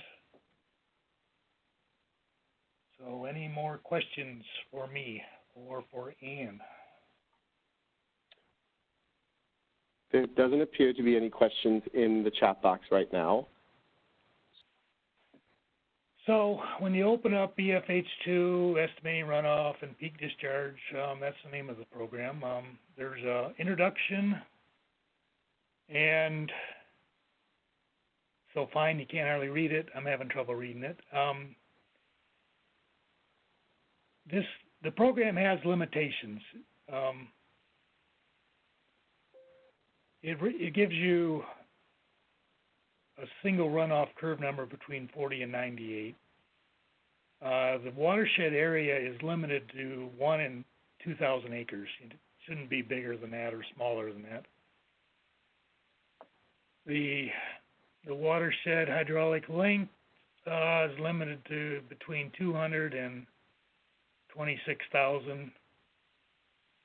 And that's 26,000 is a long ways. That's about 5 miles. So I don't think we're going to have that problem in Connecticut. Average watershed slope should be between 0.5 and 64%. 64% is quite steep. No valley or reservoir routing is required. The maximum rainfall is between 0 and 26 inches. And the big one we run into out here in the east is urban land use does not exceed 10%. That can happen rather easily here in the east. So, next tab over says basic data. You have to put the farmer's name in, your state. There's a drop down for here in Connecticut for all the different counties. You pick which county you're working in, and then you can enter your practice. In this case, it was a lined waterway. My initials I put in, and I did this on March 19th of this year. And let's see, down here it says drainage area, and it says you get that from your runoff curve number calculator. You actually get that from your watershed map, and you put it into your runoff curve number calculator, and that's how that comes from. And then the runoff curve number comes from the calculator. The watershed length, you enter that directly from your map. Remember, we determined the watershed length as the longest distance that the water will flow within a watershed. The watershed slope, we figured that out, the average watershed slope. And then it calculates the time of concentration. This looks like 1 hour there. So the real work is over here on tab 4, the runoff curve number tab. I don't know if you can all read that. Up on the top, there's some radio buttons for urban area. And do you remember we had a cemetery example? We won't find the word cemetery in any part of this, but it says right here up on top says open space, lawns, etc. That sounds pretty close. So, and then it's got poor, fair, and good. So you come over here, and if you had a cemetery, say you were on a, you had a, I'll enter in there. If it was on sandy soil, you had 2 acres. And you put that in there. And then if you also in that same cemetery you had 3 acres of B soils. That right there is all you need to do, and then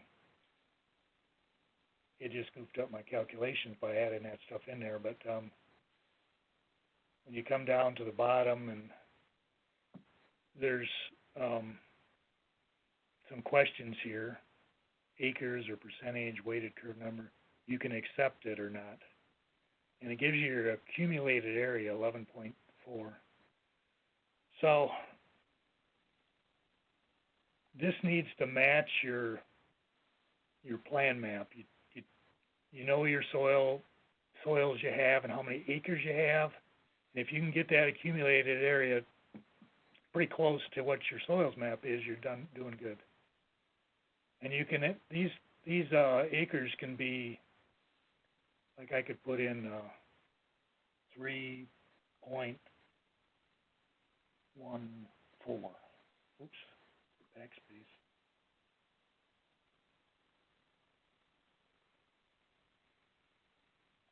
.13. You can put in up, you know, you can put in decimal points. So that's how you enter data into, that's urban. Now we got developing urban is actually, these radio buttons just make the screen scroll down. That's all they do. Say, Arthur, could you tell us what the numbers next to the yellow boxes mean in each column?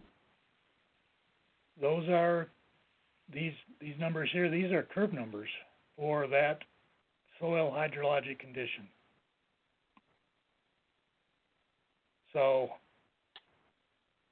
for this box I'm at right now, if I put an acre in there, and that's what you enter in as an acre, then yeah, the curve number is 77, and you got 1 acre.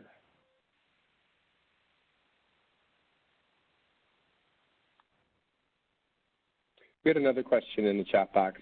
Is it required to use average slope calculator in the EFH2 program to generate the average watershed slope? Well, let's go back to the front page. So it just asks you what the watershed slope is in percent. So you got to do it. That's a side calculation you got to do on the side. It doesn't have anything more complicated than this in it. It just wants to know what the watershed slope is. So you got to get your calculator out and figure that out yourself.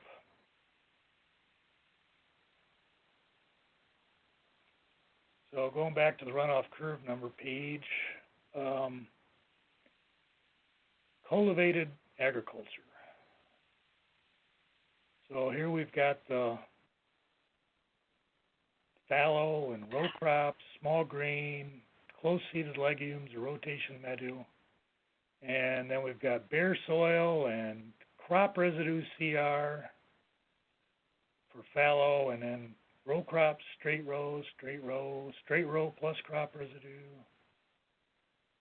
So this straight row plus crop residue might be a no-till condition. And if you measure your crop residue, it's either, you've only got 2 choices. You've got poor or good. So you get to choose one or the other. but for each field, you'll need to figure out the soils you have in there, the acres, and what your cover description is going to be, your cover is going to be. So in my example here, I have already entered in conduit and terrace crop residue. I put in a couple acres here for a map. So you're going to shortly see a map with a couple different soils, Group C and Group D, 2.15 acres in Group D and 4.25 in Group C. That's the entire watershed, and so it's a little over 6 acres. This is where you get your results. And up on top, though, there's another thing called Rainfall Distributions. Select from the drop-down list. And we got N10A, N10B, N10C, N10D. And for Connecticut, we really only have C and D. And they used to be simpler, but they made them more complicated when they updated this NOAA information. It used to be 1, 2, and 3, and what this really is, rainfall type, is gentle rain versus harsh rain. I don't know which is which. I think rainfall type 3 is a gentle rain, a real soft rain, small raindrops, or a harsh rain might be a type 1. I used to work in Kansas, and I think we used a type 2 out there. Anyway, so once you choose that type and consult with, make sure somebody knows what they're doing, you got the right one there for your area that you're in. So it gives the frequency in years, 1, 2, 3, 5, 10, 25, 50, 100 years. You got 7 different storms. And then this 24-hour rain inches, this is what would be entered in for your state specifically and your county specifically. And you can see those are in inches. And then it gives you output in peak flow, and that's what we've been looking for all day. CFS for a 1-year storm, 24-hour, we'll get 9 CFS for this particular drainage watershed.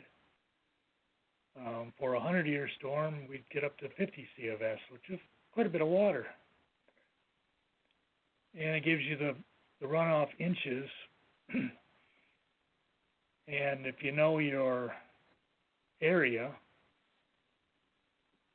you can end up, you multiply your water depth, and if you turn that into feet, then you can have square feet times feet, and you end up with cubic feet. That'll give you a volume of water. So these are the answers right here you're looking for.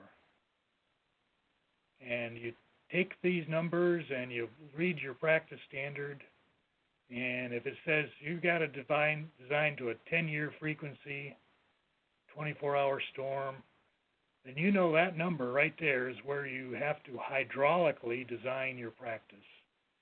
Your pipe or diversion or waterway, it needs to be able to handle that. And if you do that, you're designing according to the standard. Okay. Any more questions on the program itself?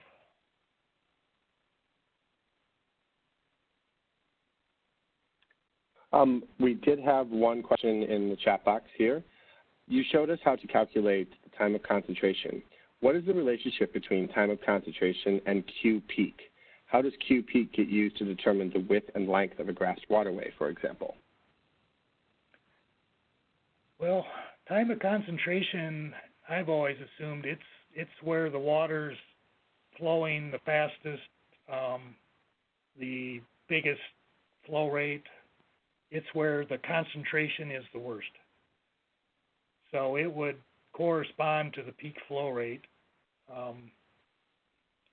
And I've always thought of the concentration or the time of concentration of each water drop coming down the watershed and they all get together and accumulate into an 8-lane freeway, and when they come together, there's a lot of water drops together, and they're really concentrated, and that's where you get your Q peak. Does that help at all? I believe so. We had one other question there about how do they determine the rainfall type? Oh, well, that's a good question. I think it's done by hydrologists, not engineers. And there's some, like I say, I think the rainfall type is based on whether it's a gentle rain or a harsh rain.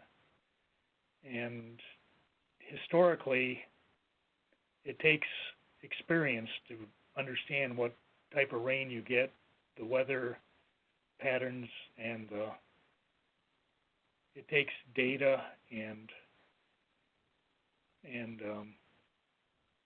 a good judgment from people to figure that stuff out.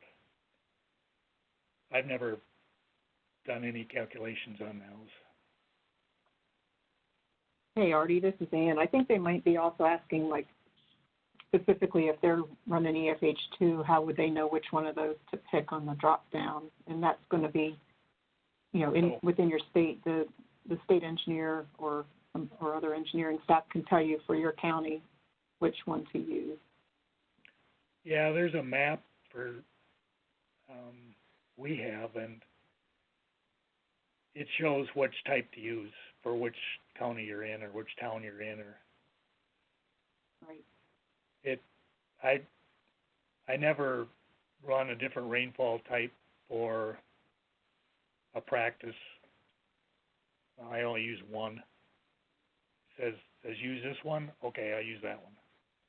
That's what's recommended. It wouldn't.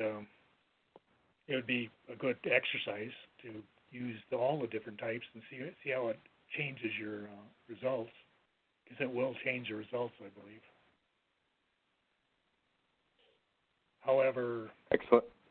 I think the recommended rainfall types are determined by maps. Yeah. Some excellent questions there, everyone. Thank you. Do we want to wrap it up by showing a something from you before we take a break? Yeah, very quickly. I'd like to show the students what a clinometer is. I've got one on my desk here. All right. So this is a clinometer,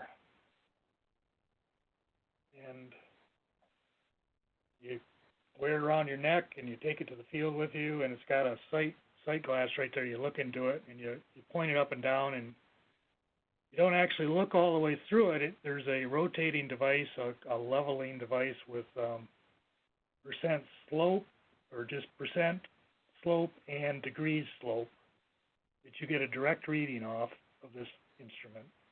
Quite handy. I'd recommend everybody get one. They're about I've had this one for over 20 years. It's got my name on it. They're at least $100. And then I was talking earlier about a scale. This is a small scale. It's just a ruler. It's an engineering scale for at your desk, or I usually have a bigger one, but somebody borrowed it and didn't bring it back. But this scale is very handy for measuring on maps. Now, Ann, you wanted to show the map also? Yeah. And the soil survey report? Right. Okay, so can everybody see the map on the screen now? Yes, we can. Okay. So here, this is just very quickly, I know we're over our time, to show you the map that Artie used to run the EFH2 run that he just used as a sample. And this is one drainage area within several for the project, but this is drainage area 3. Like he said, this shows 6.6 acres. After he did some more measurements, it ended up as 6.4 for the EFH2. But you can see here, and this map, so this map was developed with LIDAR. It's not, a paper topo map off the shelf, but it was developed with LIDAR, and this is going to be probably most likely what you'll have. And it's good because you can see some of the land use on it, and as well as the contours. And you can see here, for the most part, the line crosses those contours. Now, because there's other practices upstream that are going to impact the runoff, they've broken the drainage area at the outlet, basically, of that pond, but still crossing the contours as it comes all the way around. And so you'll start by doing that, taking that map, and then also kind of determining what the land uses are within that area. If you have, like an area of woods versus some cropland, you'll have to note the acreage breakdown there. But you'll also have to compare it with the soils data. So this is from the Web Soil Survey, and same drainage area, but now it's got the breakdown of the soils. So there's 3 different types of soils, so I guess actually a 4th within that area. So you basically go into Web Soil Survey and you pick an area of interest and then ask for it to break down certain information for you. You can have it develop a table that has your hydrologic soil groups already on it, but here's the breakdown of the areas of the 3 different soil types within that watershed area. And this is where the 6.4 came from, I guess. So, you've got 3 acres of that soil type, half an acre there, and 4 acres there. But within those soil types, you also have to figure out what the land uses are to determine the runoff curve number. And I'll just scroll down quickly to one of the descriptions just to show you that, it's telling you it's poorly drained, blah, blah, blah. Here's your hydrologic soil group, okay? So that's just very quickly how you can see where from the Web Soil Survey you can get that hydrologic soil group information. So that was probably all I needed to share, unless, Marty, is there something else you wanted to point out from either one of those documents? No, but the soil survey report, you can't import it. You actually have to go in there and digitize it. And so you're digitizing, if you're trying to recreate the plan map that Ann showed you, there's the boundaries, and you're trying to mimic that. So it's not a completely exact science, but if you get the right acres, you're probably pretty close. That's all I have. Okay. Well, yeah. Well, great. Ann and Arthur, thank you both so much. All right, we're going to get started here. Thanks, everyone, for sticking with us here. We're on our last presentation of the day here. And to talk about fish and wildlife, a critical part of NRCS conservation planning, we have Kim Farrell, state biologist with NRCS in New York. Take it away, Kim. Thank you, Nicholas.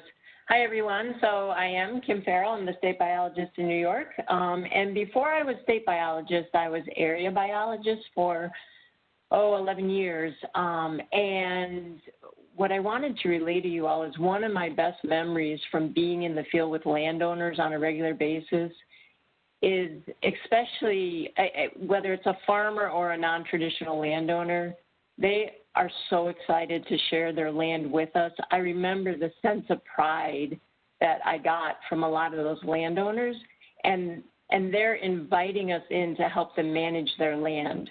So it's something that you can really enjoy in your jobs, is helping these people that are just very proud of the land they own. All right, so my presentation today is fish and wildlife, and there's 3 main components I'd like to cover. First, a lot of times you don't think of fish and wildlife as the traditional planning for NRCS. You've heard about soils and water and, erosion, but sometimes fish and wildlife isn't top on our minds. So I want to go through the value of that part of our planning. I want to talk about some of the principles under managing for fish and wildlife, and then also some of our tools for managing. All right, so why fish and wildlife? It's definitely a critical part of NRCS planning. And if you go back to our SWAPA, soil, water, air, plants, animals, sometimes we think of the animals only as the traditional farm animals and domesticated animals, but animals absolutely covers fish and wildlife. And on the first day of this training, you heard from Don Riley on our NEPA responsibilities. And when we get into those responsibilities, there is a lot there that is associated with fish and wildlife. I've listed just a few here, but the Migratory Bird Protection Act and the Bald and Golden Eagle Protection Act, Don had mentioned the Endangered and Threatened Species Act. So you really do want to be paying attention to the fish and wildlife that are in the area that you're planning. And then the last consideration definitely is we always look at what are the landowner goals. And we do have a lot of landowners coming to us, and their sole focus is fish and wildlife. So we definitely want that to be part of our planning. All right, why else? Well, fish and wildlife are definitely a strong indicator of ecosystem health. So, you've heard the classic canary in a coal mine, and these fish and wildlife are absolutely telling us, is our ecosystem doing okay? So here's an example. There was a study that just came out in 2019. It was put out by about 11 different authors, collaborators. It covered multiple independent data sets. So, and this is throughout North America, so Canada, United States, and Mexico. And those data sets, in summarizing, have shown that since 1970, we in North America have lost almost 3 billion birds. That's almost 30% loss of what we had in 1970. Now, those are staggering numbers, and it means something is going on with our environment. The study doesn't pinpoint it. It does talk about habitat fragmentation, which I'm going to talk about a little bit later. Talks about pesticide use. I'm going to touch on that also. There's a lot going on, but what's going on are things that we can address as conservation planners. And so a lot to go on in terms of, a lot to do out there in terms of conserving our wildlife. Oh, but I did want to point out, look at that last bullet. So what this study showed is a 13% increase in wetland birds and a 56% increase in waterfowl. This is the conservation all of you are going to be doing out on the land, and many of you probably have already done, right? There's a lot of focus on wetlands, and you can see it's a combination. It's all the regulation that's out there protecting wetlands, but it's also our conservation efforts, and those conservation efforts can make a huge difference in reversing the trends that we sometimes see out there. So the other thing, that example was about birds, but aquatic species are even more significantly impacted right now, and aquatic species are reflecting the health of our waterways and all our water bodies. So if you look at this chart at the bottom is birds, and that study I just told you about with those staggering results was about birds. Now this was put out in 1997, so it's a little bit older of a data set. The bird section may have expanded by now, but look at birds, which are in dire straits, compared to freshwater mussels. I mean, these are species that are really hurting, and this graph is talking about those that are critically imperiled or presumed extinct, possibly extinct. And so there is a lot of, between wildlife, fish and wildlife, there are a lot of species that need our conservation efforts. So as I mentioned, they're indicators of environmental health. They're absolutely indicators of your watershed health if you bring it down just a little bit in terms of levels of planning. I mean, when we're seeing things like that bottom picture on the right, where there's algal blooms and fish kills in our waterways, that can be a direct connection to, well, it is a direct connection to what's going into the water, and that can be a direct connection to our farmers and our producers and how we're protecting soil and managing nutrient runoff and all sorts of things. All right, the other thing to think about is there are benefits to agriculture. You know, our farmers come to us often talking about we want to protect our soils, reduce erosion, improve crop health, or pest management, but a lot of this links into the health of fish and wildlife. So, okay, your first pop quiz here, get ready to enter into the chat. Yesterday, NRCS Conservation Practice Standard 595 was brought up. The previous name of that standard was Integrated Pest Management. What is the new name for that standard?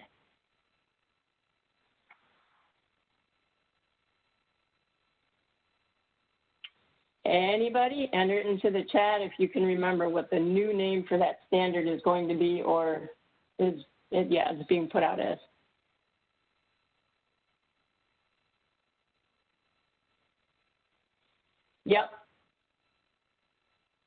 Yep, somebody, so it is now a pest management conservation system. Excellent, excellent, good listeners out there. Conservation system, right? So a system is everything involved. And if you look at that standard, one of the purposes is protecting beneficial organisms. So we're talking things like bats, and we're talking things like beneficial insects that feed on pest insects. So look at this first statistic.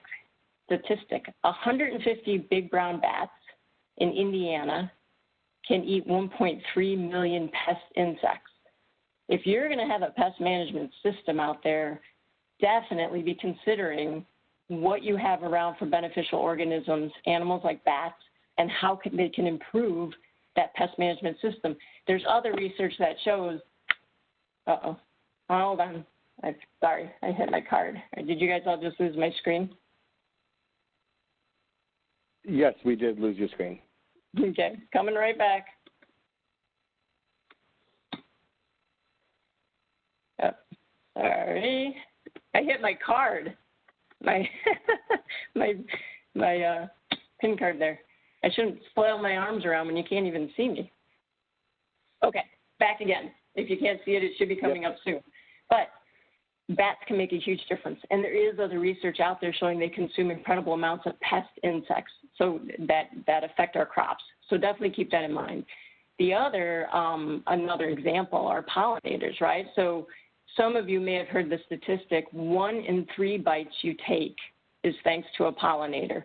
We have a lot of plants out there. I mean, if you look at all our fruits, our vegetables, our orchards, our vineyards, I mean, there is a lot of pollination going on, and there's just some examples here from the Northeast section, Midwest to Northeast, you know, so, well, actually I got California in there too. So, I mean, strawberries, cranberries, blueberries, the apple orchards we have here in New York, those are all dependent on pollinators. So just to make sure you're all awake out there and sticking with me, put into the chat box something you have consumed recently that is, was dependent on a pollinator producing. Yeah, apple, cucumber, peas, strawberries, lots, yep.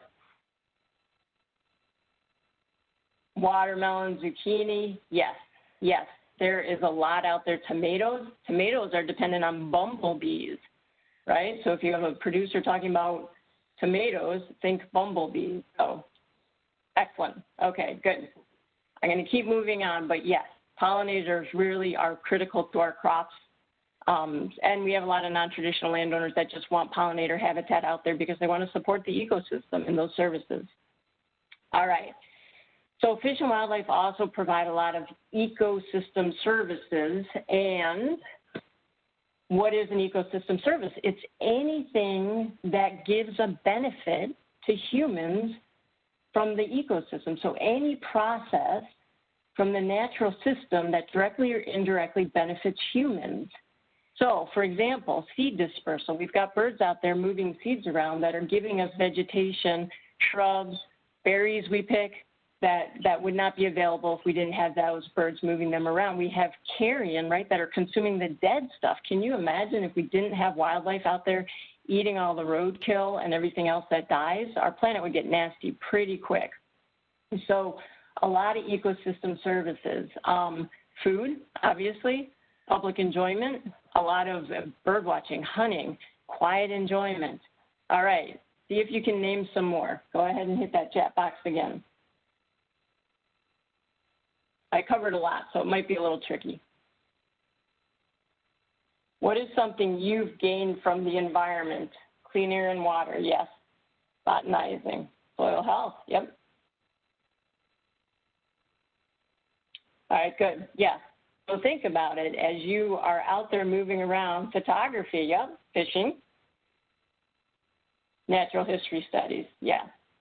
And hunting, yes. So a lot of benefits we get from the environment that are dependent on having fish and wildlife around. Okay, so now I'm going to move on to the how.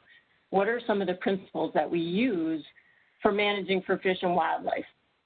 And those of you that have been with us for, well, just a year really, you know that we've recently changed our resource concerns and how they're listed. And so for fish and wildlife, the old resource concern was inadequate habitat for fish and wildlife. And there were 4 components. It was food, water, cover/shelter, and then continuity. And those have been changed now. We have 2 main resource concerns focused on fish and wildlife: terrestrial habitat for wildlife and invertebrates, and aquatic habitat for fish and other organisms. And the reason, one of the reasons these changed is because if you've tried to plan and split out food from cover, from continuity, it doesn't work. These things are all together. So if you're improving a riparian forest buffer, you are improving continuity, you're improving food, you're improving water, you're probably improving the water quality, you're improving the cover. So it works much better to be thinking of all these small components, but recognizing they're all tied together. And when you address terrestrial habitat or aquatic habitat, you're addressing all of these things. All right, so these, and this is a really quick 45-minute course on fish and wildlife and the principles of managing for fish and wildlife, but these are 3 main take-home messages. You improve habitat for fish and wildlife by first improving diversity of that habitat, and I will talk about these more in a little bit here. You improve it by increasing size and the connectivity of the habitat, and you improve it by making sure things are regular and uneven. And let me get into each of these more. So the first, I will talk about diversity. And I mean, the benefit of diversity, if you think about it, if you have a cornfield with a single plant that is basically all the same height, very structured, equal spacing in between, versus a, say, a hayfield that has multiple cool season grasses in it and is mowed on a little bit less regular of a basis, so there's some wildflowers coming in too. Which of those 2 do you think provides better habitat for wildlife?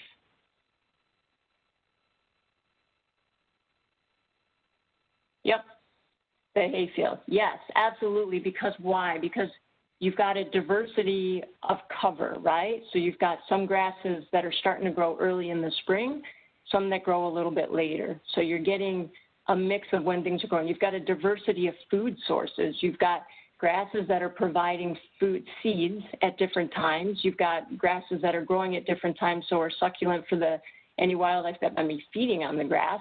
You've got the wildflowers in there that are providing their own seeds at a different time and providing nectar and pollen. So when you get a mix of habitats, you get a lot more diversity. And the slide here is just showing, you know, in any typical well-functioning stream, you're going to have riffle areas where the water's moving fast, there's a lot more oxygen, a lot more food moving through, and then you have pools where fish can rest, and then where the food is getting moved into, so it's good for feeding. So again, even just adding in small different components like riffle pool habitat makes a difference in how good the habitat is.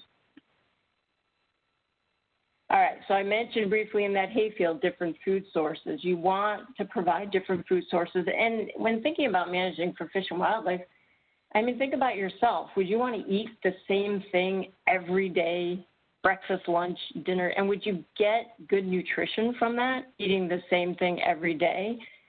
No, and wildlife needs the same, fish and wildlife, they need the same diversity that we need in terms of food sources. And you also have to think about seasonal changes in food sources. So what's out there in the summer, if your wildlife is sticking around all year long, what's out there in the summer is very different than what's available in the fall and the winter. And it's the same for our aquatic species. So the more diverse you can make your habitat, the better you're supporting the fish and wildlife dependent on it.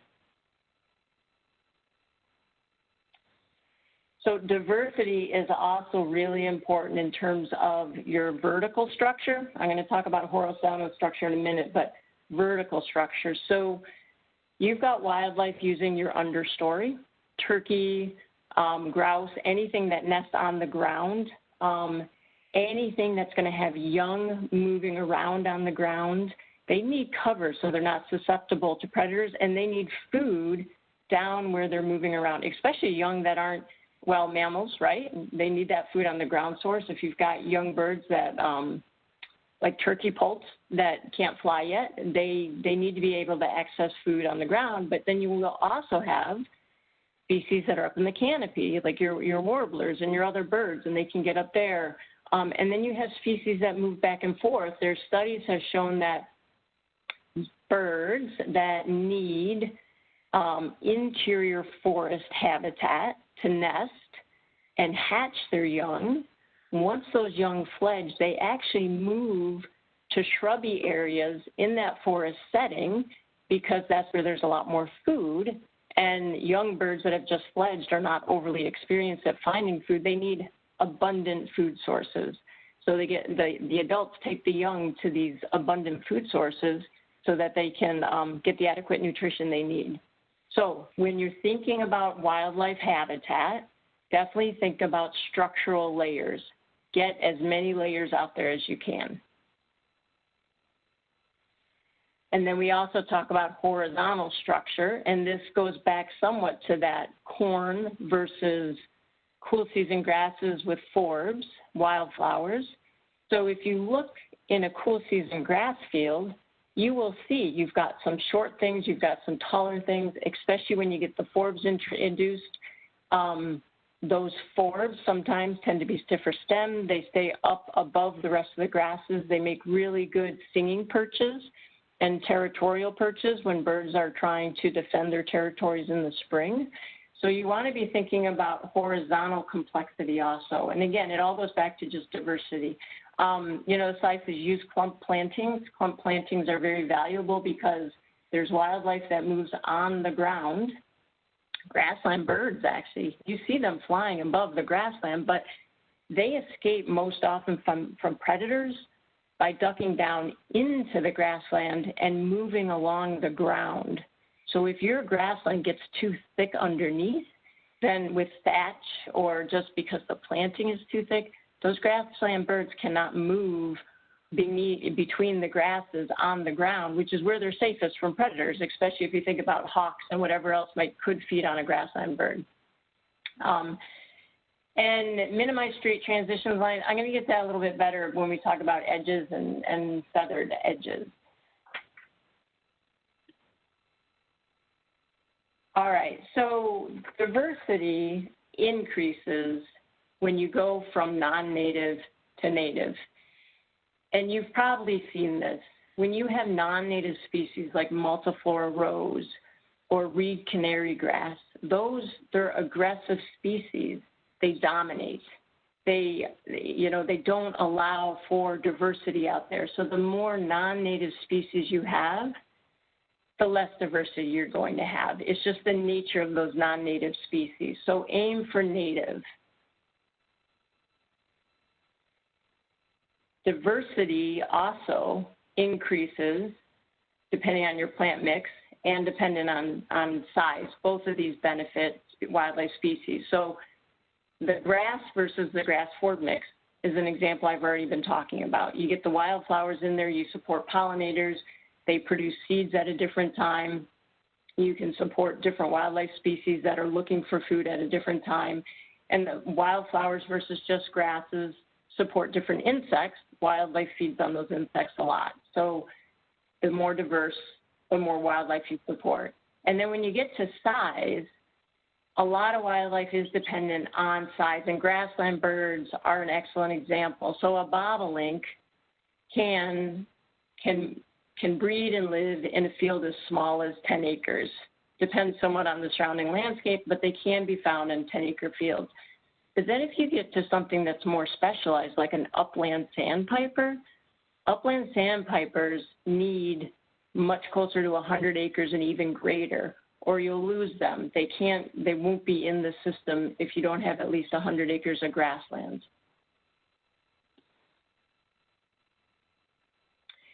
So size relates to, I'll get a little bit to fragmentation, but it's also anytime you're dealing with any kind of a buffer, wider is always better.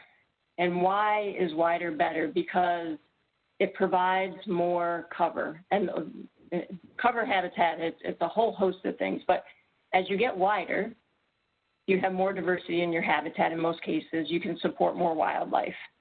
As you get wider, you're offering more protection because a lot of our predators, raccoons, foxes, coyotes, they follow edges. They'll follow the edge of a field. They'll follow a trail. They'll follow the edge of a woodland. And if your buffer is too narrow, that predator will pick up on whatever is in that buffer. If it's a bird trying to nest, if it's something on the ground trying to hide, so just anything in their foraging. So the wider you get your buffers, the more protection you're providing against predators, and the more diversity of vegetation you're also providing. So whatever you're planning, wider is better. And I fully acknowledge this is going to be one of your challenges working especially with producers. They need to make money from that land, right? They can't put in a 100-foot buffer if they can have it in corn instead. That's money for them. But absolutely, it's a concept to keep in mind and a discussion to have and see where people can go to and be comfortable. What can they provide and still be okay with their bottom line? Excuse me. So, and this is just the same thing that I was talking about. They provide habitat. They're also providing a transition between the crop field and other habitats. I'm going to talk about hard edges and feathered edges in a little bit, but if you go from a crop field to a grass buffer into the forest, what you've done is you've provided wildlife coming out of that forest some cover and some habitat before moving into the more sparse cropland. So buffers are really good for habitat and a great transition between crop fields and other habitats. And as you can see from this slide, if you have that buffer there, you're just supporting 5 times more birds use the perimeters of cornfields than the centers. I mean, those buffers are providing critical habitat. All right, I'm going to take a minute and catch up here with my notes. All right, so moving on from diversity to habitat fragmentation, so connectivity. This is a really, really critical component in managing for both fish and wildlife because all our species move and a lot of them have larger ranges. You know, even the small things, our frogs, our salamanders, they need to move too. They can't all just keep producing and living in the same area. They need to disperse, they need to move out. And we're fortunate in that as NRCS employees, you have access to really good aerial imagery.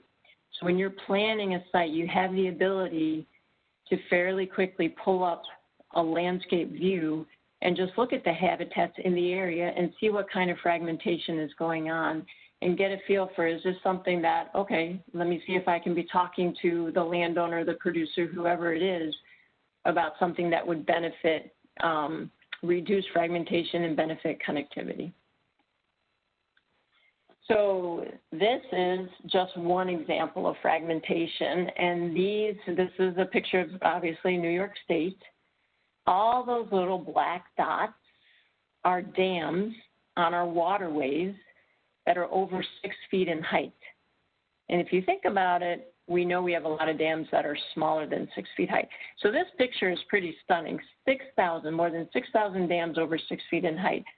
talk about fragmentation of our waterways, right? We've got a lot of, and that slide I had showed you earlier about aquatic organisms being in trouble, our freshwater mussels, you know, crayfish. I mean, their habitat is incredibly fragmented, and if we can work in any way to reduce that fragmentation, we're definitely helping those species. So going back to, and I'm jumping back and forth between fish and wildlife because I wanted you to get a perspective on both. So hopefully I don't confuse you too much, but fragmentation applies to both. These are examples of upland species. I mentioned area-sensitive species, so something like an upland sandpiper that requires 100 acres of grassland. As soon as you start chopping up that grassland, you've lost that species. It's going to go try and find habitat somewhere else. So you reduce your patch size, you reduce the ability for that habitat to support these area-sensitive species. And I'm using grassland birds, but shrubland birds are dependent also. I mean, if you've just got a small little patch of, you know, shrubs that are maybe 25 by 25 feet in the middle of woods, you're going to have some birds using them, but there's a lot of birds that use shrubland that require bigger sizes.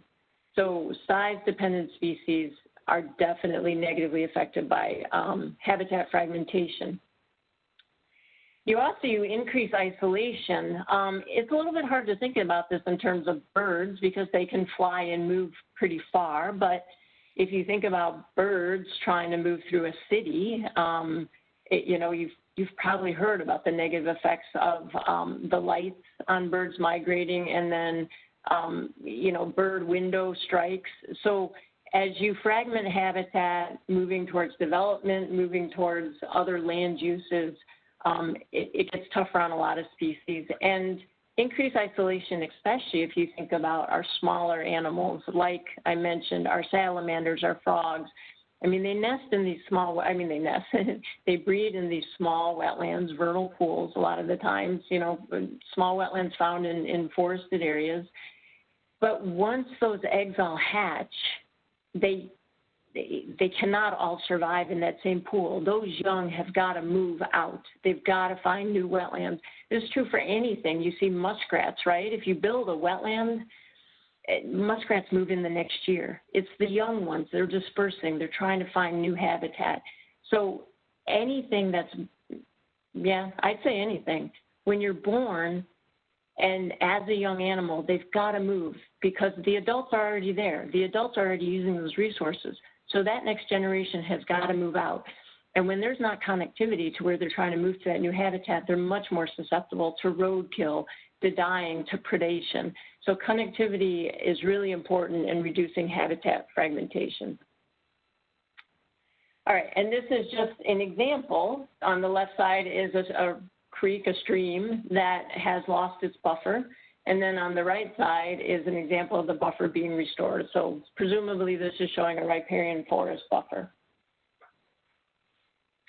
And then this is an image of that similar, or what I just showed you. So this is an actual photograph. So if you look at this photograph, you can see in the lower area, that actually looks like a buffer that's getting cleared, right? And there's a good chance it's getting cleared to expand cropland. This is a cropland setting, and farmers need to make use of their land. So, but in doing so, you're reducing the buffer. It's a little bit hard to say because, you know, we're looking at it remote, but see how the water is green next to those areas that have been cleared, next to where those trees and shrubs have been cut? I mean, that's probably nutrient runoff getting into that stream and causing an algal bloom. So as soon as you start cutting buffers, you can definitely affect water quality, and you're affecting habitat, and you're affecting connectivity. So hopefully you're not seeing this situation, but if this has occurred in the past, you can, in your planning, working with landowner objectives, determine if some of that buffer can be restored. And then you've got improved water quality, you've got improved habitat, you've got a corridor that all sorts of wildlife can move through, you know, whether it is the small frogs and salamanders and even insects, right, to the much larger mammals and birds that are flying down these corridors. So connectivity definitely affects, I showed you that picture of all the dams, right, in in New York State. So the picture on the left is what we call a hanging culvert. And yes, probably fish can move downstream as long as a flow, and aquatic organisms, as long as that flow is maintained through that pipe. But there are very few fish species, and it would have to be a really strong swimmer. I think this is probably from the Northeast. I mean, maybe if you're in the West, you've got some strong salmon that can leap, you know, and you know, still make progress upstream. But in the Northeast, for the most part, this is a hanging culvert like this basically cuts off all upstream movement of any aquatic organism.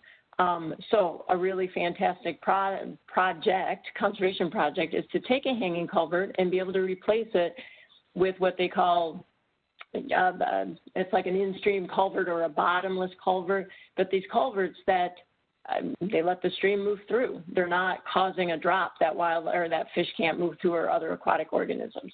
So a great way to restore connectivity on a stream or waterway.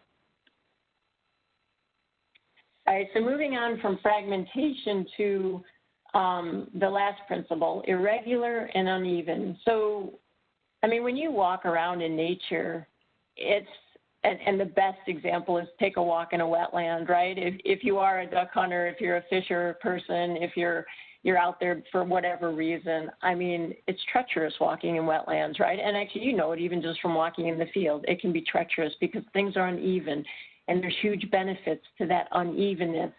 So in a wetland, any place you have a slightly higher area versus a slightly lower area, different vegetation is going to grow. Wetland vegetation is very sensitive to how much water, what the water depth is. So that unevenness gives you diversity of vegetation. You want unevenness all around your edge, whatever habitat, if it's a forest, if it's a wetland, you want curving in and out because you're providing areas where wildlife can hide, right? If you have a straight line and you've got a fox trotting down that straight line, they're going to be able to see a long way ahead. I go back to the example, if there's a turkey out with its poults and they're trying to feed, I mean, that fox is going to pick them up a long way away if it's a straight line. If you've got a curving edge, that predator cannot see far ahead. And a lot of our wildlife is incredibly alert and listening all the time. And so if they can hear before they're seen, they can duck back into cover. So unevenness is really valuable. And it also, the unevenness just causes more what they call edge effect. And it's a mixing of habitats that a lot of wildlife depends on.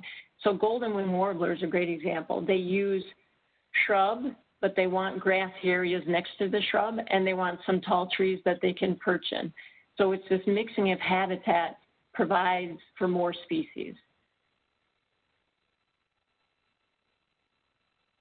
So this is just an example of a project out in Washington. It's really hard to get a scale on it. This example was given to me, but if you see on the left side, there's an old abandoned channel. And what's happened on this side, on the right side, is that the channel was straightened, right? So it's coming down, it's lost its sinuosity. And so this project was to improve the meandering, the unevenness of that it's actually a river. And even just, you know, you've heard about hydrology, and when you get that meander into a stream or river versus straight line, you're doing a lot for letting sediment settle out, and even, you know, other, you know, nutrients. As long as you have quiet areas, you can get sediment to settle out and you improve your water quality. I mean, you don't want the sediment in there in the first place, but it is a natural part of a lot of systems. So removing straight lines is really important for water quality and fish and wildlife. So this gives you a little bit better the scale of this project. It didn't look so big before, but when you see the people in it, you know, it's a pretty big river they're working on here. But the goal was to add back in that meandering. And if you go just a few years out from when that project was done and the vegetation has come back in, it's really hard to tell that there was a straightened channel at any time. And you can see, look at the diversity of habitat moving in, right? You've got your shorter grasses, you've got your taller trees, you've got some shrubs coming in, and you've got that stream or river moving back and forth, creating within the river a diversity of habitat. All right, I want to cover, I mentioned feathered edges, and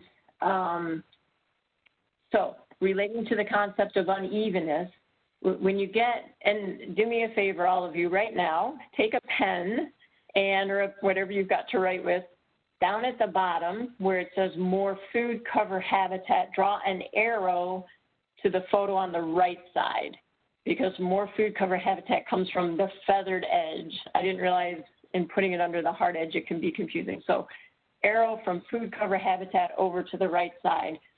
And this is just reinforcing what I've already talked about.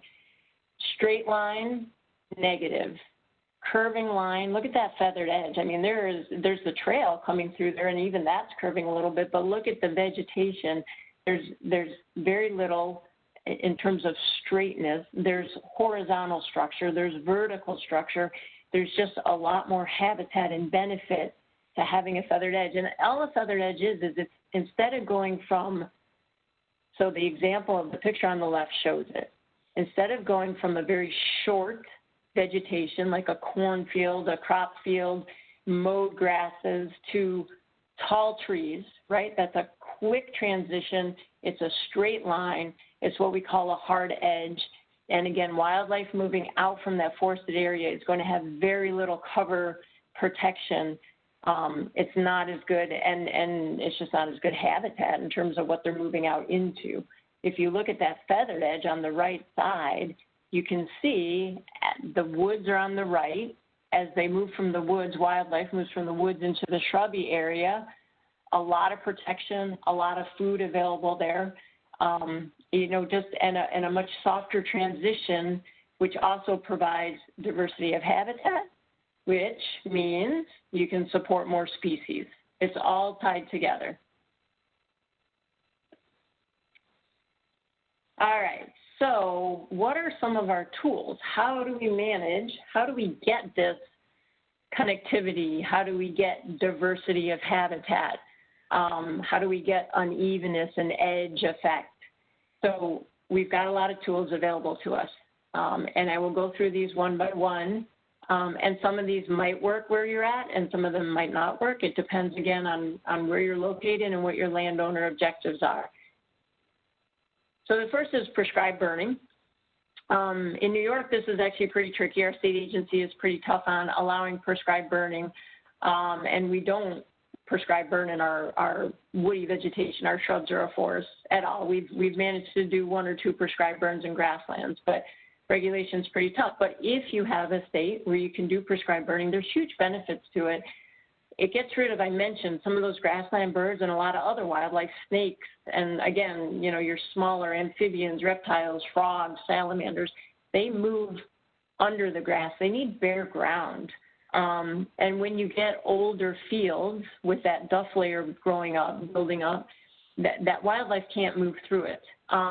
And just quickly, pollinators, some of our bees, they need bare ground. They need bare ground for their nesting. So managing for bare ground is important, and prescribed burning is one way to help it. All of these management tools, when you're talking about fish and wildlife, you have to really be paying attention to timing. Timing, it affects the results of the management tool. So if you burn in the spring versus the fall, you are going to get different results depending on where you are and what you're burning. But you also want to keep in mind what that means for the species, whatever wildlife, fish or wildlife you're managing for, you're trying to benefit. You don't want it to be you don't want it to be a negative to manage this habitat and wipe out that species you're trying to protect. All right, prescribed grazing. So Karen Hoffman's here in New York, and you heard from her yesterday. She talked about grazing, and she said she's got a family farm, and she has bobolinks in her grazing fields. And I've talked to her about combining, managing for wildlife, managing for things like bobolinks and grazing. And it is fantastic she said she experiments on her family farm, and it's really nice to have that ability to, hear what one of our employees, what they're doing, what they're trying out there, and what's working. So again, timing, right? Timing, intensity, We do use grazing to control exotics. Any of you that are in states that are managing for bog turtles, you know, when you've got bog turtle habitat, you don't want to be bringing heavy equipment in. That could definitely be detrimental. So grazing is a way to control any invasives that are moving into that bog turtle habitat. Those turtles, as a quick aside, the habitat has to stay open. They need the sun to come down to whatever, if it's a nesting mound, if it's a mound where they're just trying to warm up, they need a lot of sun. And when things like invasives start to close in that wetland, we lose our bog turtles. So we use prescribed grazing for managing for bog turtles. It is a good option to use instead of herbicides if the conditions are right. And obviously you have to keep in mind things like wetlands and riparian areas that aren't good for grazing anyway. You know, any sensitive areas, you're going to keep in mind if you work with this. All right, mowing. We definitely use mowing. Mowing is one of our primary tools for managing for grassland birds. Again, timing. You don't want to be mowing during the nesting season of whatever you're managing for. Flush bars. So the advantage of flush bars is they encourage the adults. We're talking birds now. They encourage the birds to flush, the adult birds to flush before the mower actually gets there. And they can also benefit, you know, things like fawns and deer, anything that might be bedding down in that grassland. The important thing to remember about flush bars, though, is if you've got young birds that have not fledged that are in a nest, I mean, they can't move. So the flush bar is not going to do anything. Flush bars only benefit any animal that can move. You never want to mow at night. You know, our farmers, they sometimes get pushed into doing this because they're trying to manage a lot of land nowadays, especially our bigger farms. But at night, wildlife just hunkers down. It's much less likely to flush. It's much less likely to get out of the way of any kind of equipment. So if at all possible, you know, encourage not mowing at night. And I think, you know, some of these are, I'm pretty sure they're in CSP. These are enhancements that can be done through CSP. Rotational mowing is always advantageous because I'll go to managing for grassland birds. I mentioned diversity actually. This relates directly to diversity. When you mow a field every year, you get certain species of grasses and you don't get a lot of wildflowers. If you take a field and you mow a third of it every year, so that certain parts of it get to be 3 years without mowing before you do mow them, you will start to see some of those wildflowers showing up. You'll start to see different grasses showing up. So when you rotate your mowing, you're increasing your habitat diversity, and that increases your wildlife species and what you can be doing for wildlife. And then elevating the mower height. The advantage of that is it leaves a little more cover out there, right? So if you've got a producer that's willing to mow at 8 inches, even 12 inches versus 4 inches, it's just more cover that's available out there to protect whatever might still be trying to nest or hide in that field. All right, so herbicide application. I mean, herbicides, you know, we try to be cautious. We have to, you know, run things like wind PST to evaluate what the effects are going to be of that herbicide depending on where we're spraying and the soils we're spraying on. But sometimes it's the best way to manage things, especially invasive species. If you've got a field that just have a few aggressive species starting to pop up here and there, and the landowner, the producer can just spot spray for those, you know, it's not an intensive amount of herbicides, and it will keep those species, those invasive species, from taking over everything. It could be a field, it could be forest land, but that spot spraying it's a big advantage to keep those invasive species contained. And then, you know, this slide mentions weed sweep. There's all sorts of methods, and as hopefully you all know, we have to work with, we're not certified, well, some of you might be. A lot of us are not certified pest applicators, so we need to, you know, make sure our landowners are working with certified pest applicators or resources that are certified when they implement herbicide applications. The last bullet there says often important to prepare a site for establishing habitat, and this is an important use of herbicides. So if you're going into the forest and you've got very little undercover and you want to do an opening or, we call them young forest cuts, early successional cuts, clear cuts, wildlife openings. But the idea is you remove a lot of the forest canopy, so a lot of sunlight hits the ground and you get a huge burst of vegetation growing on the ground. The goal is native shrubs and native grasses, which provide incredible food and cover for wildlife. However, if you've got invasives under that canopy and you remove that forest canopy, it is those invasives that are going to suck up that sunlight, absolutely love it, and take off. So when you're preparing for any kind of habitat management, definitely pay attention to what's around for invasives. Understand what the effect of your management is going to be on those invasives, and make sure those invasives are controlled to a level that will not allow them to dominate and basically wipe out the benefits you're trying to supply. All right, light disking is another way of managing habitat. So the idea with disking, it's one, you can break up that duff layer. If you're in a field, you can break up that thick. It's mostly the duff, but any residue that's under the grass, you can break it up, allow it to degrade, because it'll degrade better if it's broken into smaller pieces, and kind of open up some of that bare soil. This is a good way to get bare soil. I mentioned, some of our bees need bare soil. Wildlife needs bare soil to move around. So disking allows you to open up the vegetation and to expose some of that bare ground.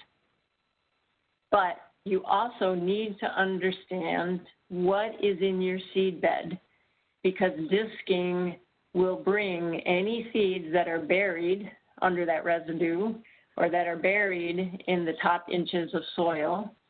Disking is going to bring all those seeds to the surface, and if that's desirable vegetation, that's great.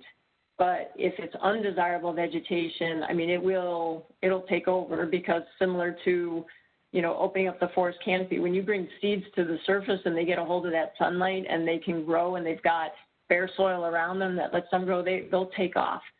So be cautious when you use disking.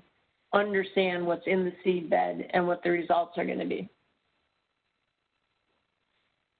Conservation tillage. So you heard about this, I think it was yesterday, right? And huge benefits to soils. And this is the nice thing about a lot of what we do out there to help the soil, to help water quality. It's also benefiting fish and wildlife, right? Conservation tillage is a great example. So when you're disturbing your cover less, you can get more fall and winter cover. We leave some of the more residue out there. And, is this more, that picture on the left, is it more cover for something as big as a deer? Yeah, maybe not, but absolutely, salamanders trying to move through there, anything small. Snakes, mice, anything, right, trying to move through there. That's a lot of cover for them. That wouldn't have been there had that you not had the conservation tillage. And it can be, when it's done, it's more vegetation on the ground, so it could be a nesting substrate depending on the bird species. And then, of course, the waste grain is food for wildlife. I mean, I think those are sandhill cranes, but, geese come into these fields. I mean, you've seen geese in the fall, right? They love to come into cut cornfields because of the waste grain that's there. And it also says invertebrate food. So our current resource title name is Terrestrial Habitat for Wildlife and Invertebrates.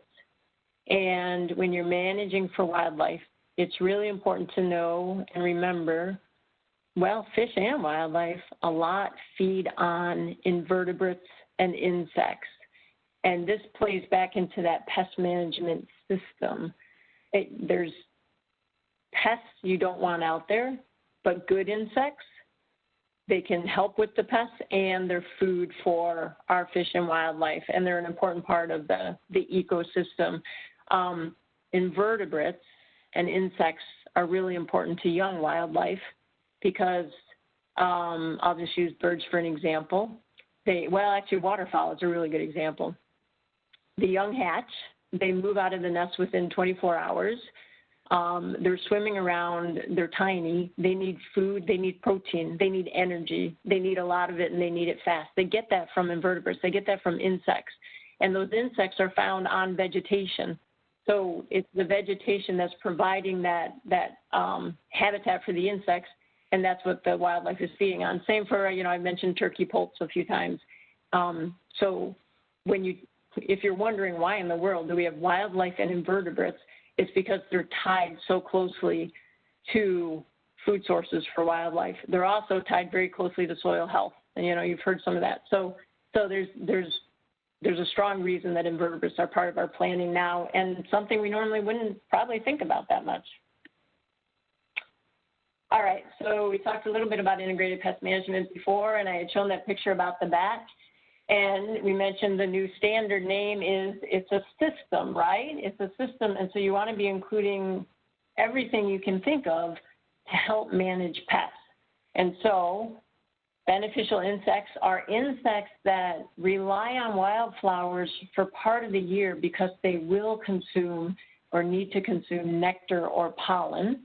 So beneficial insects are associated with pollinator habitat, but other parts of the year they feed on pests. And some of that goes back to what I was just talking about, the need for protein. So females that are getting ready to lay eggs need protein. They get that by eating insects, right? There's much more protein than if you're feeding on a seed. So beneficial insects are the ones that feed on those pests. They need to be, I mentioned, food sources change throughout the season, right? Spring, summer, winter, fall. Beneficial insects need a combination of the nectar and pollen they feed on if they're going to survive, and then also be able to feed on the pests when they need the source of protein. Raptor perches, raptors, I'm trying to think of it could be, I'm trying to think of what pests are fed on by raptors. I mean, anything that's causing degradation to a field could be considered a pest. Actually, so I'm going to put this out to any of you out there. Do you have an example of where a raptor could benefit pest management? What would the pest be? Chipmunks and voles. Excellent. That was fast. Thank you. Yes, you're exactly right. Yep. Feel that? Yep. Okay, good. Yes. Mice, voles, okay. And yep, like I said, birds feeding small mammals. Yep, crows, yes. Okay. All right, good. So that's where raptors can come into integrated pest management. And this is good. You're all thinking outside the box because, yes, and kestrels can eat insects. So you're thinking outside the traditional management box of how do we deal with pests. There's a lot of wildlife out there. And then I'm trying to see, wait, let me move this over. Some raptors like kestrels feed on grasshoppers. Sure, those are significant and can be significant pests. So excellent answers. And bats we already talked about. So really important to keep in mind, if you're creating habitat to support, this is really about the beneficial insects and or pollinators, you want to make sure if you're in an area where the farmer, the producer, does need to keep spraying pesticides, herbicides, whatever to manage a certain area, you want to make sure any habitat you're providing for things like beneficial insects are far enough away from where that spraying has to occur that that spray will not get into the habitat you're creating. And this can be done by buffers and our technical specialists and Xerces helps us out quite a bit. But you want to implement buffers for sure between the habitat you're creating and any pesticide, herbicide spraying that can negatively affect either the habitat or the wildlife you're trying to manage for in that habitat. All right, so I'm wrapping up close here. I know we were a little bit late coming in, so I want to close this out. But you've heard this concept before, that it's very easy to focus in on the farm or the landowner's property. All planning, no matter what it is, you've got to be looking at the bigger picture. You've got to be looking at what's happening off-site and how it's affecting or can affect what you're planning on-site. So remember, look outside the boundaries, look outside those property lines, make sure you understand how it's going to affect what you're doing. And last thing, everything we do on the land affects fish and wildlife. Keep that in mind as you move forward. So that wraps up my talk. I know we're 15 minutes past when we were supposed to end. So if there's questions, you're welcome to ask them. But I will turn it back to Nicholas to decide, should we be asking questions or should we just let people go? Thank you, Kim. I'm just going to give anyone a quick chance to post anything in the chat box if you have any questions to ask. Kim, I think you did a great job. Oh, we do have a question there, Kim. Is there a haying mowing timeline that can maximize forbs and flowers, i.e. pollinator habitat and diversity? In Massachusetts, most people hay multiple times per year and some want wildlife functionality. How do you best balance these needs? Yeah, so it's tricky with forests because a lot of a critical component of creating pollinator habitat, even beneficial habitat, is that you've got those flowers blooming spring, summer, fall. If you've worked with it at all, you've heard those 3 time periods, spring, summer, fall. It's that diversity, it's that seasonal food source. And so to keep, especially the fall blooming, a lot of times for pollinator habitat, the recommendation is wait until October.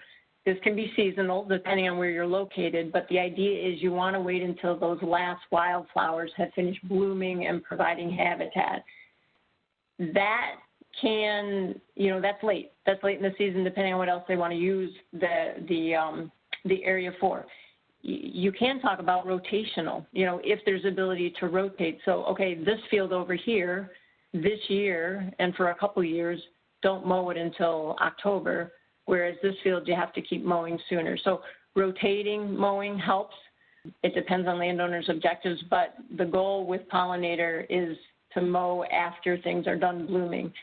It is recognized, especially in the Northeast, you will start getting shrubs coming into these herbaceous plantings, herbaceous vegetation. So even with pollinator habitat, once every 5 years about, depends on where you're located, you've got to go in and mow off that habitat earlier just so you knock those shrubs out.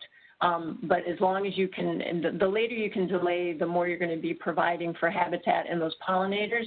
And if you can rotate your mowings and always have some of that habitat out there, some of those wildflowers, then you're still providing habitat for anything that might be in the field versus wiping out all the habitat.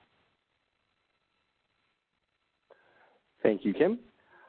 I don't see any more questions in the chat box. So with that, I think we're going to end for the day. I want to thank, first and foremost, all the presenters for your time today. And then secondly, I want to thank all the participants today for your questions and your focus as we went over this. You are 75% completed with this online training. You got one more day tomorrow. And so please keep with it, stay on it, and all the information all the presentations that you had today are available on that website, which was shared earlier in the chat window, and will be shared with you again at the end of the training tomorrow. With that, I will bid everyone goodbye, and thank you all for your time and attention today. Have a great Thursday.